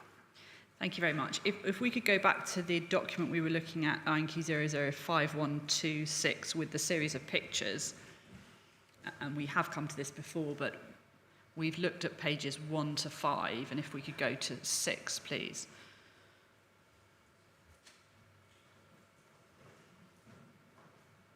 So that's the bottle that we've been looking at before, with, emptied of contents. And page 7, please. We're just going to go through this series.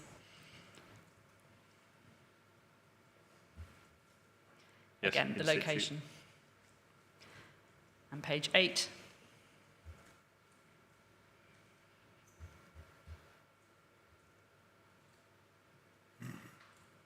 In its original position. Yeah. So you had asked a question about the windowsill earlier. We can't actually see it in this picture. No, but there in is one. others. There is one. As we can see the sink, it works out. The next page, please. And there we've got the rubbish there. And could you just confirm where the packaging was found? Yes, in the bin near the cap. So in the bin bag that you see there, where the orange cap was found, the same place where the plastic packaging was found. So that's the clear bin bag, is it? Yes. Bin liner, as it were. Correct, sir. Yes. Yeah. And which bag's referred to as the co-op bag in some documents? I'm afraid Do you I don't know. know? So. And we've got a bag for life as well somewhere. Yes, we have various Is descriptions. that in this photograph? Do you know? I don't think it is, sir. No. No, all right. I don't- And page 10, please. Again, closer photograph there. Yes. Yeah. And we have, in terms of packaging, so we have the box, and then can you just explain what the other packaging aspect is? Yes, although I think there's a few different accounts of this from Charlie, but I think what's happened is that the box, inside that box was some plastic packaging, so clear plastic packaging, in which was the bottle and applicator.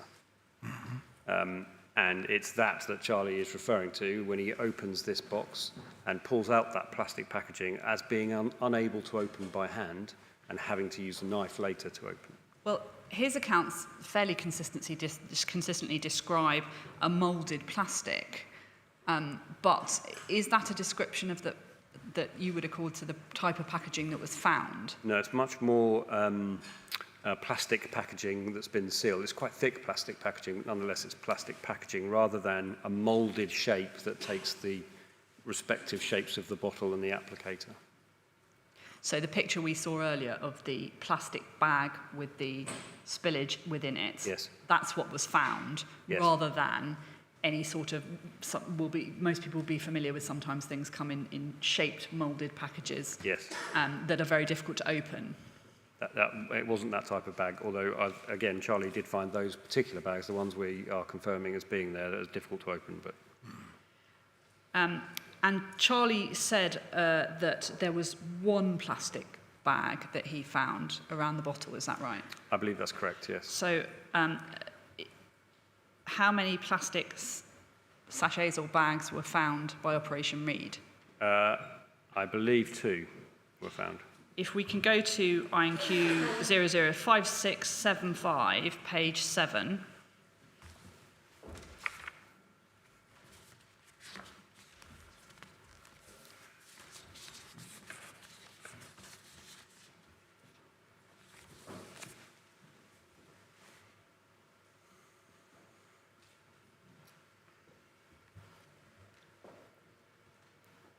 Here we have 2 references to plastic sachet, the same Yes. reference there. Is that 2, and it's 2 different levels, is that, do you know if that's 2 parts? I think it's actually 1 part, but a swab inside and a swab outside, I Right, suspect. thank you. And which is which, are you able to say? I think the high was inside, the low was outside. I'm not entirely sure, to be honest. And we see the Nina Ricci packaging low there. Yes. In fact, at DCI Murphy's witness statement, and I apologise, I should have drawn your attention to the paragraph because you are taking his evidence. Paragraph 120, does that assist you with? Yes, he confirms 2 pieces of packaging. And the relative sizes of each of those and the contamination? Around about, one piece was larger, so 90 millimetres, so 9 centimetres by 4.4 centimetres. And that was low levels of contamination.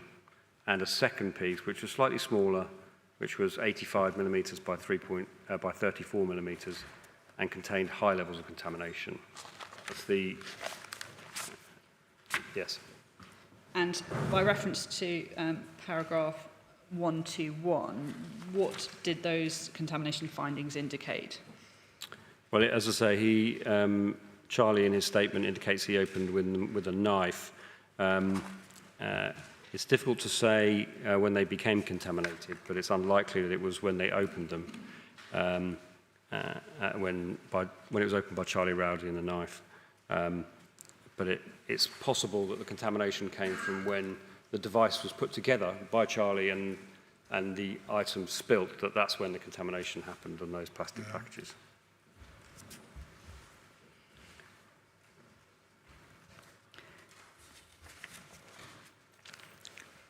We're going to hear more about the packaging from forensic scientists later in the inquiry, so I won't ask you too much more detail about that aspect.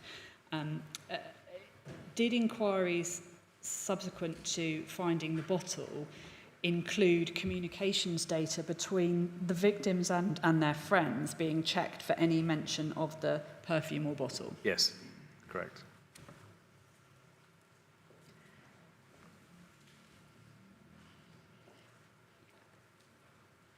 And what, if anything, did those inquiries reveal? Nothing of specific interest to the inquiry. So we've gone up in the chronology as far as the 11th of July. On the 12th of July, and this is paragraph 61 of DCI Murphy's statement, were pathologists appointed who were trained in CBRN procedures? Yes, that's right. Sorry. So go ahead. Did you have more to say on that point before I move to the next point of chronology? No, it's fine. Sorry, go ahead. On the 16th of July, what information did you receive about an account given by Charlie Rowley relating to the bottle? I should say Operation Reed received. Sorry, would you be able to point me in there? Yes, and in fact, I think this is dealt with in your own witness statement of paragraph 139. Thank you.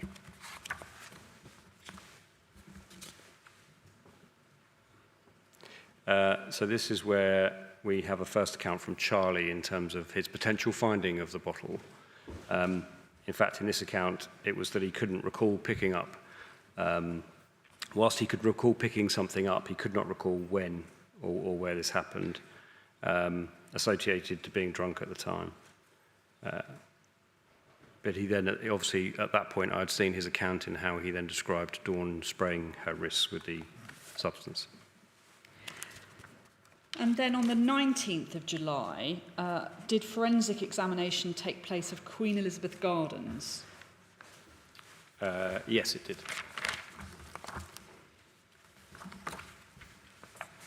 And can you explain, by reference to DCI Murphy's statement, paragraph 101? Yes.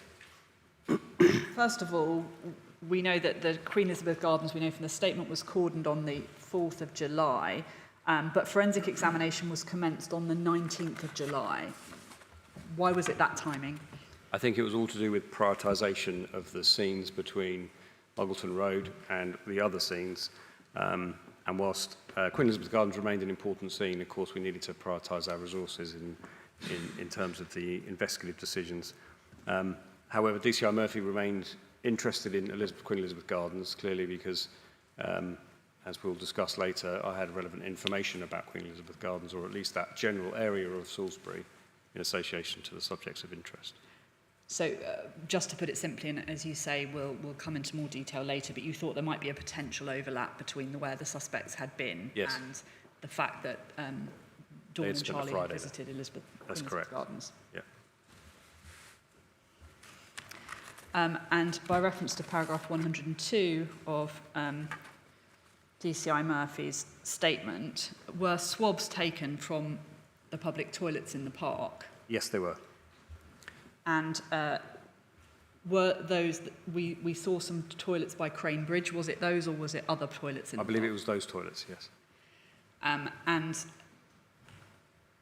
what, in fact, we can go to INQ 006050, page 42, please. I'm afraid this is another chart there. Do take a minute to look at it. You'll see Yes, so... QEG, presumably Queen Elizabeth Gardens. Yes, so in essence, we had a very low samples from within both the men's and ladies' toilets, cubicles, at Queen Elizabeth Gardens.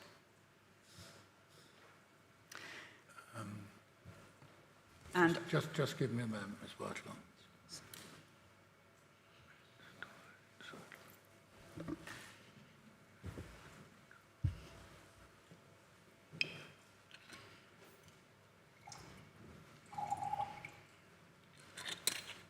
Right, thank you. and could you just have a look at paragraph 102 of DCI Murphy's statement, just to remind yourself about what he, as the SIO, thought about the potential here, what he also discussed with DSTL in terms of these results. Yes, so DCI Murphy spoke with the scientist from DSTL and was informed that these readings were so small, i.e. so low, that they couldn't rule out these traces were the result of cross-contamination during some form of recovery or testing process. And the advice was generally that we couldn't attach much significance to these findings in the toilets in that respect, just simply because they were so small. So limited evidential value, Yes. but not ruling out the hypothesis that the Novichok could at some point have been in those toilets by the Queen Elizabeth Gardens. Yeah, impossible to rule that out. Equally impossible to rule out contamination from somebody who had previously had contact with Novichok and was either using or had been in those toilets. But it was both. Looking at those, Ms. Whitelaw, Mr. Murphy, the third one down, which is showing the same very low trace, is described as ladies' toilet control swab, which is? Well, I believe that that's why there was potential cross-contamination, because when the control swab tests positive, I would ask the witness Control normally, swab but is I... designed to be, isn't Yes. it, the neutral by which you test the others. Yes, It is absolutely so, yes. I think that's our common understanding of that, but again, MK26 would probably be the person to ask. Yes, okay. And if we look down further, so you'll see at the Queen Elizabeth Gardens control bench 1 also was a control swab that also came back with a low contamination. Oh, yes, thank you. Yes, and actually, if we go over the page to 43, we should have the bench results.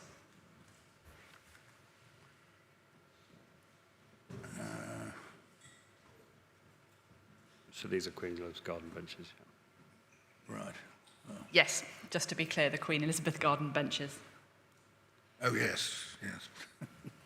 But given the low levels, we can take that down, thank you. And given the low levels in Queen Elizabeth Gardens, it wasn't thought that that was the scene, and there was no doubt that it was Muggleton Road as the primary considered scene for the contamination. Is that correct at this stage? Correct. Absolutely. I'd like to deal briefly at this point with 3 other scenes, if I may, appreciating that we will come back to some detailed scene evidence with another witness. So, first of all, the Ford Transit van that was used to drive Charlie Rowley from 9 Muggleton Road to Boots Chemist on the 30th of June, was that van found to be contaminated with Novichok? Yes, it showed low levels of exposure inside the vehicle. Could we go to 5675, page 13, please?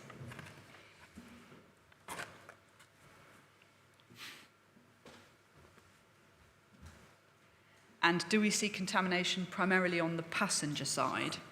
Yes, that's correct, and which is consistent with Charlie's account. And forgive me, I've forgotten his name, but the driver of the van also, who... Ben Milson. Thank you. And their movements on the day. And what did that suggest to Operation Reed about the potential explanation for how the van had become contaminated? This was simply secondary or tertiary contamination as a result of Charlie being contaminated earlier, and this contamination came from him and wasn't significant investigatively. By the time he gets into the van to go to Boots for the methadone prescription, Dawn has collapsed. He's attended to her, Yes, and before that, whatever has happened with the bottle has happened with the bottle. absolutely, sir. Okay. The second scene, and by reference to paragraph 104 of DCI Murphy's witness statement, is the bus on which Dawn and Charlie travelled from Salisbury to Amesbury on the Friday. That vehicle was seized and removed on the 7th of July, is that correct? That's correct. And forensic examination commenced on the 8th of July. Yes. And if we could go to INQ 005675, so the same document, yes, page 14, thank you. Was that negative for Novichok? Yes, it was negative, yes. Again, what did that indicate to Operation Reed? That Dawn and Charlie were not contaminated when they got the bus on the Friday evening home. Was that, for example, because if Charlie Rowley had Novichok on his jeans, Yes. we would have expected... Much like the van, we would have expected some cross-contamination from Charlie, and of course Dawn was on that van, on the bus at the time as well, so some form of cross-contamination from them would have been likely as it was in the van. But in this case, we found nothing. Thank you. And a third scene, by reference to paragraph 105 of DCI Murphy's witness statement, on the 1st of August 2018, the further scene was identified as the bins at the rear of the cancer research shop. How were those identified? So from Charlie's account, actually, as his account developed, he mentioned that he may have found the box containing the perfume in some bins at the rear of the charity shop. And so that scene was added in order to examine that scene as a result of his statement. So were those bins seized and tested? They were, and they were negative for Novichok. Was there likely, given the timing, to have been any evidential value in recovery of the bins, given they would likely to be emptied? In my view, no. No. And if the bottle was sealed in plastic wrapping and there were low levels on the box, would you expect there to be contamination necessarily? No, not at all, no. This was, I think this was just a matter of thoroughness on behalf of DCI Murphy, who had new information, so felt that for a public safety purpose, he needed to make sure those bins were entirely clear. And presumably couldn't rule out that the bottle was, in fact, at one time in one of those bins. Yes, of course. Given the passage of time. To finish off with scenes, is it right, by reference to paragraph 106 of DCI Murphy's statement, that other scenes were created for public safety? So locations, for example, visited by Charlie after Dawn had gone to hospital? Yes, these would be locations that, for example, where we were not concerned about their evidential value, but nonetheless we were concerned there may be some contamination that would have affected the public, so represented a public safety concern.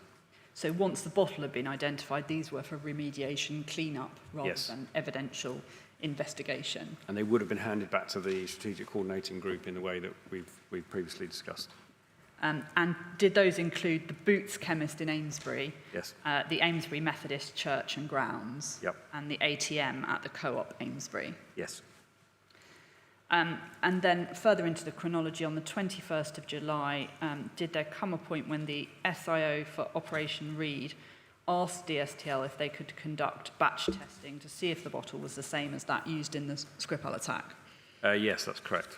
And by reference to paragraph 69 of DCI Murphy's statement, is that a process used in drugs cases where chemical compositions are compared to see if there's any links? Yes, that's exactly right. So we're looking to break down the substance into its chemical constituents to see if we can match it to the same batch. And you've already explained that Operations Wadana and Reed were formally linked on the 23rd of August 2018, and we can perhaps now see how the chronology has been put together. Yes. And on the 5th of September, that was the date you confirmed in your first set of evidence that the charges were announced publicly. Is that correct? That's correct, yes. And then I think, just to conclude that chronology, on the 6th of December, did Operation Reed receive the full post-mortem results for Dawn Sturgess? Yes. To sum up the conclusions of Operation Reed, did the SIO, DCI Philip Murphy, as he indicates in his witness statement to paragraph 150, express the view that Dawn Sturgess was contaminated with the poison through inadvertent exposure after Charlie Rowley gave her what he thought was perfume? Yes, absolutely. And is that also your considered view? It is.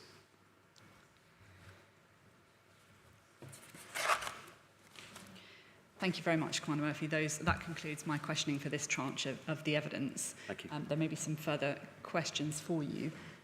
Sir, you have given permission for Rule 10 questions Yes, of on course. specific topics. Yes. Thank you very much. Yes, Mr. Straw.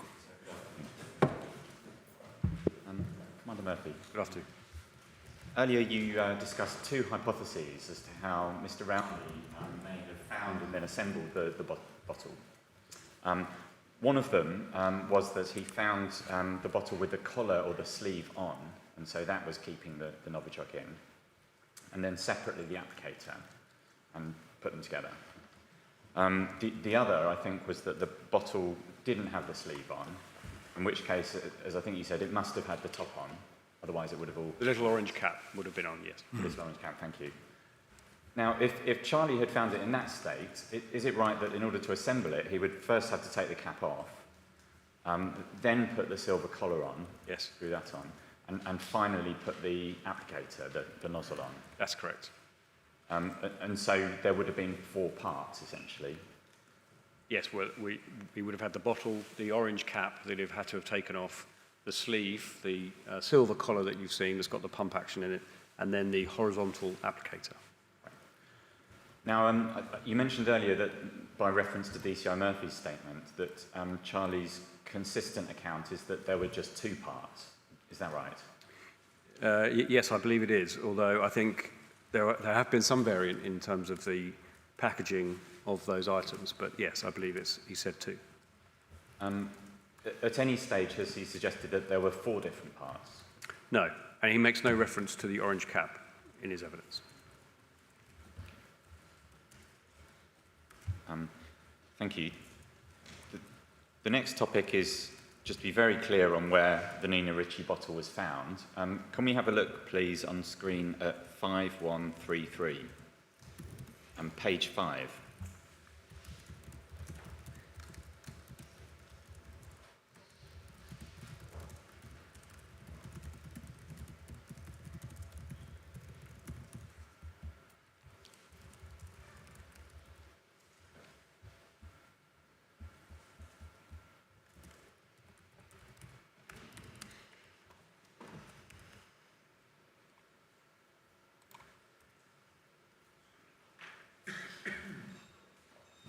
And could you please zoom into the photo right in the middle of the page?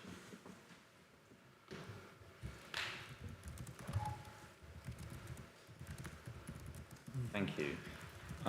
Commander Murphy, we have already been here to some extent, but can you indicate where on that photo the Nina Ritchie bottle was found? So I believe it was next to the sink. So you see the sink in the middle with the curved tap.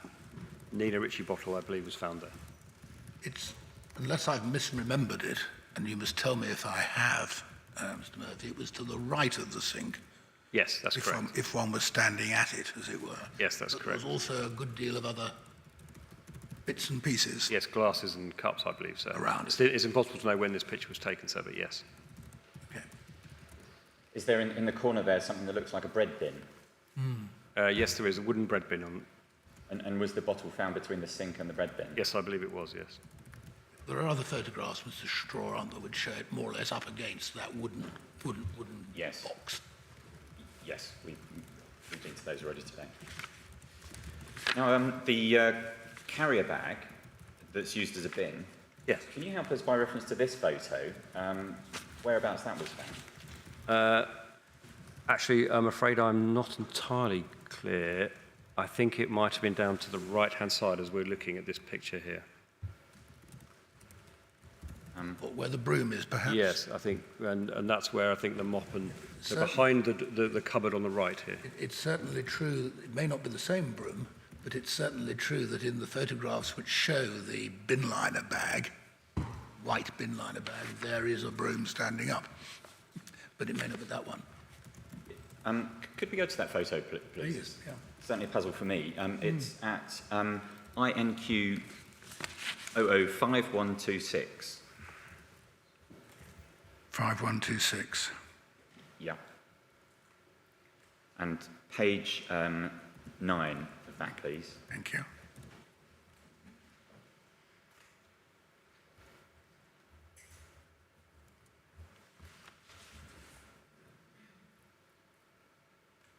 Ah, yes. It's a little hard to understand. Do you see on the left of the photo there are some drawers? Yes, I do. And then on the right a fridge? Yes. Again,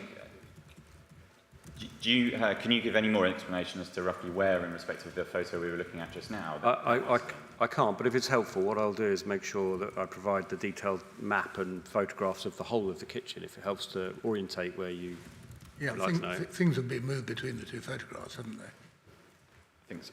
Yep. That would be extremely helpful. No worries. Thank you. Yep. Okay, I'll move on to another topic. You've already explained how the Novichok traces corroborate Charlie's account, for example, by the fact that there were high levels on items that he touched at the time of disassembling the bottle or spraying it, and shortly thereafter, his hands and so on. And broadly, is it right to say that items he touched significantly later in the day, there were lower levels on? Yes, broadly, I think that would be true. I'd like to just look at two of those. You've already been through a few of them already, but just two. You mentioned a grey hooded top which had medium levels in the pockets earlier on. Could we go, please, to 5819?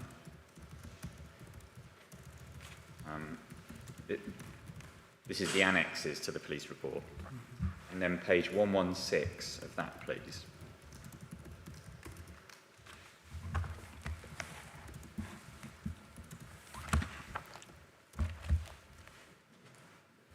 Thank you. They're not the best quality, but there are some photos here of Charlie Rowley on the 30th of July at around 3:30 in the afternoon. Yes, I think this is on the way or after church fete. Yes. Yep. And is it right that there are moving videos of him around that time, which maybe are a little bit clearer? Yes. Is he? Does he have something tied around his waist? I'm afraid I don't recall.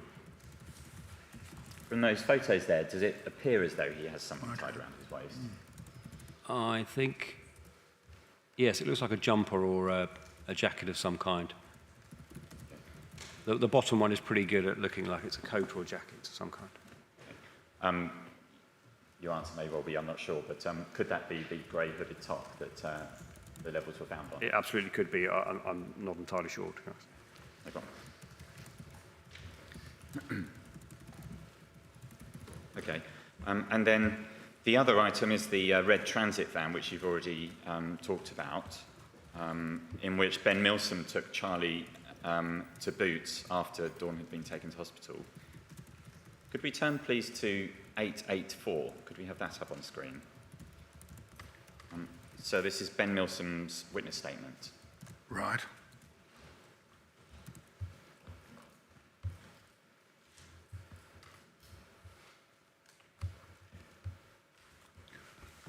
And page 2, please.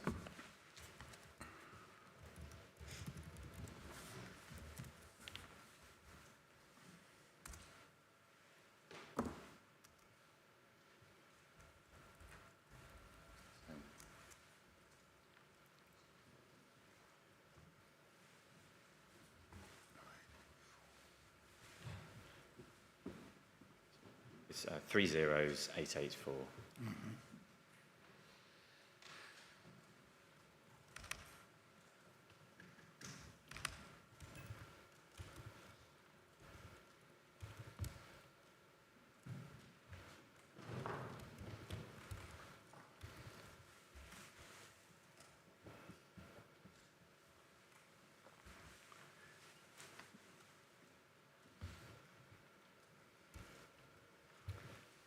Thank you.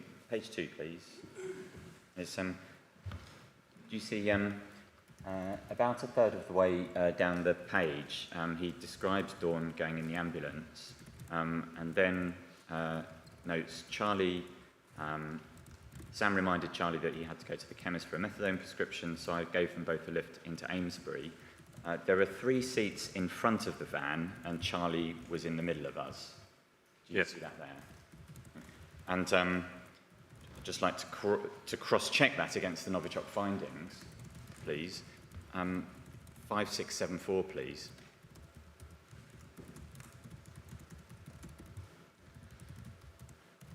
And page 11.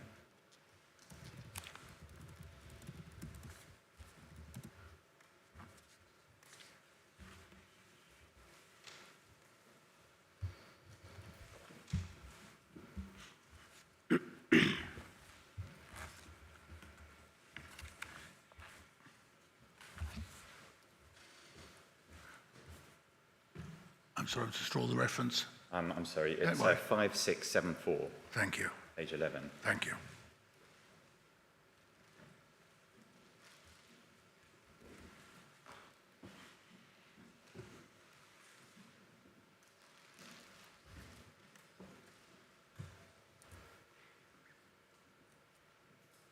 Thank you. This is an email of the 10th of July 2018 from VN531. Does it indicate that a number of swabs were taken from the van on the 9th of July 2018? It does, yes. And a number of places in the van were sampled? Yes, that's correct. Yeah. So that's simply the places from which the samples were taken. It is, Yes. sir. And we saw earlier, didn't we? Some, at least, of the results. Yes. We can go back to them if you would like, sir, but if I can just summarise them otherwise. By all means. Thank you. Commander Murphy, we saw earlier that there was a low finding on the outside handle of the passenger door, so the front passenger door, and also some Novichok findings on the middle seat of the van. Is that right? I believe so, yes. And are those findings consistent with Mr. Milson's account that Charlie got in and sat in the middle of the front 3 seats? Yes, I believe they are. I believe the contamination from within the van is from Charlie, and it's from him being earlier contaminated. Okay, thank you very much. Just a couple of details there. Similarly, you've also explained that before, the Novichok readings on items that Dawn and Charlie only touched before the morning of the 30th of June were negative. And again, being consistent with the account that they were corroborated that morning in 9 Muggleton Road. I've just got a couple of supplementary questions about that topic as well, if I may. So the Cedar Room, we've seen that there's a CCTV camera of the door of the Cedar Room. Yes. And was that CCTV, so far as you're aware, operating consistently on the 29th and the 30th of June? So far as I'm aware, we had good coverage in that location. And does that show, in general, that Dawn and Charlie Rowley spent a considerable period of time in the Cedar Room on the afternoon and the evening of the 29th of June? Yes, and I believe the night before as well, on the 28th. And a couple of times, it's right, isn't it, that Dawn went in at 16:23? Yes, after they came back from the park. And didn't leave until 21:47? Yes, I believe that to be the case. And is it also right that once after Dawn and Charlie left at 21:47 on the 29th of June, they didn't return before they went to hospital? Yes, that's correct. And you've already explained that the Cedar Room was entirely clean. Yes. Novichok. Is it right that the Cedar Room was sampled pretty extensively? Yes, I think all of our crime scenes, particularly those that were looking for Novichok, were. Could we have a look, please, at 5530?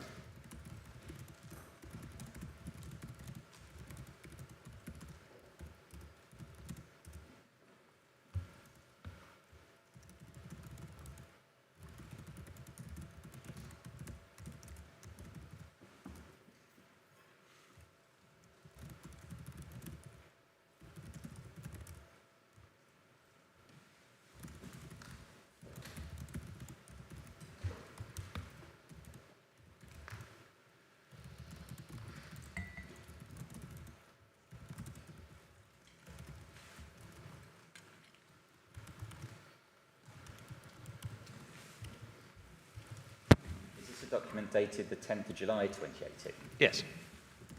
entitled Reclassification of John Baker House. Yes.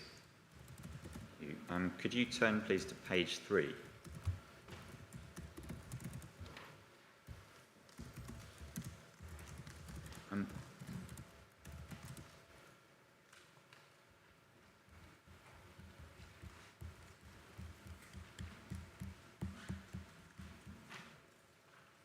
Does this show that on the 6th, the 8th, between the 6th and the 9th of July, a number of swabs were taken from John Baker House?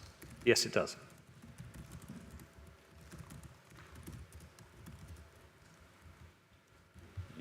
And so again, do those negative readings in the room where they spent a long time on the 29th of June indicate that Dawn and Charlie weren't contaminated at that point? Yes, as per the hypothesis we discussed earlier, yes. I believe they were contaminated in Muggleton Road, and these are entirely consistent with that.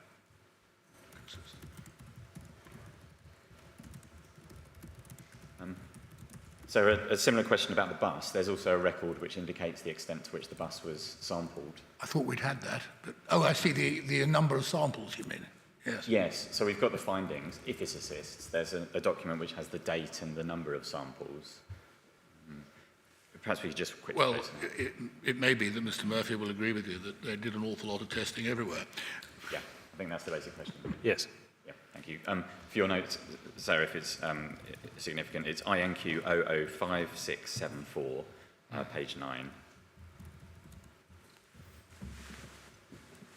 Yeah. It's not, of course, that it indicates that there was nothing there. It's simply, there's no sign that there was, and it's entirely consistent with there not having been any. Yes. Yeah. Yeah. Okay, I've just got two final topics. The first is Queen Elizabeth Gardens. You were taken to a document 6050.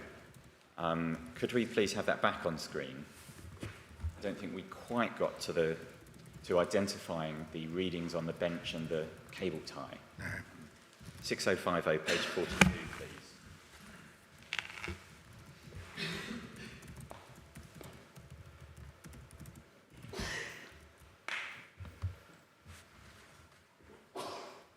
Commander Murphy, do you see about... It'd be kinder if we could all have just a little bit bigger, please. Lovely, thank you. Thank you. Do you see about halfway down the page, sorry, there's a very low reading? For a cable tie? Yes. Yes, that's correct.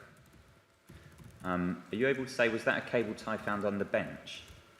I would expect that to be the cable tie from the kit in which the sampling kit comes in. So if you like, the seal of the sampling kit. But I would have to absolutely check for you, to be clear. Okay. A little further down, there are 3 other readings, very low. Yes. The first one, QED control bench. Yes. And then QED swab top edge back of bench. And then Yes. metal struts of bench. Is that right? Those are the 3 very low readings. Yes, that's correct. So that's the control from the kit that was then used to swab that bench. Okay. So those are all my questions for Commander Murphy. There were a number of statements that were reduced earlier, including one by Sam Hobson. And if I may, I'd like to just read out just 2 short sentences, really, from that statement. Yes, be careful about being too selective, Mr.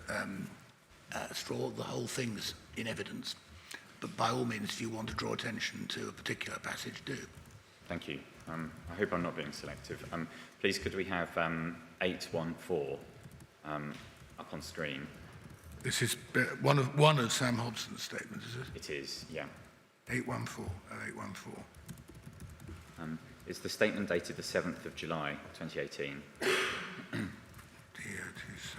Yeah. Wait a minute.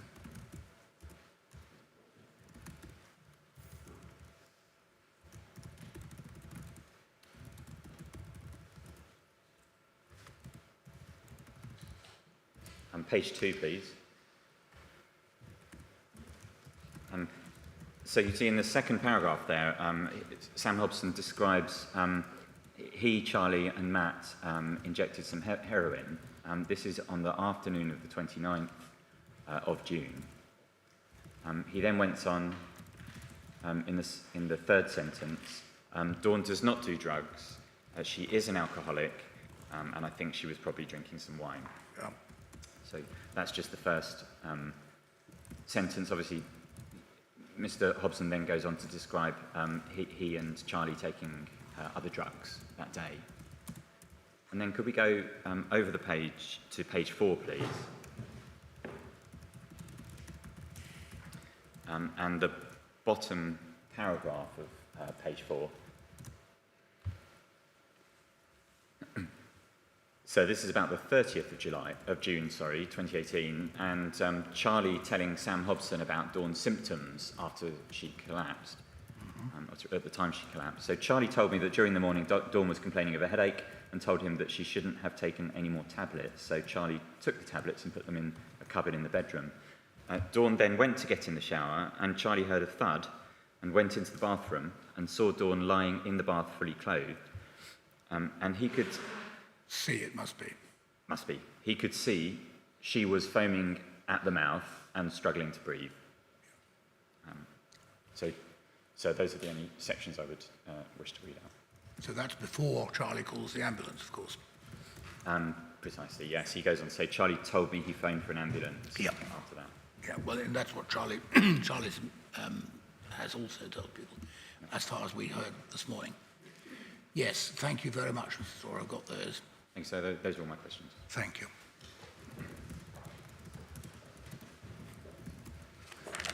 It's, the evidence for today. Well done. Right. Let me just put things away a moment, Miss Whitelaw, because otherwise they just might get mislaid. But subject to that, we'll meet again tomorrow. 10 o'clock tomorrow morning?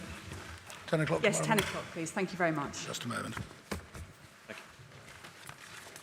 You coming back tomorrow, Mr. Murphy, or have you got tomorrow off? I don't believe I'm coming back tomorrow, sir. I wish I had it off, but no, definitely not. Well, yes, of course, the two don't go together, I agree.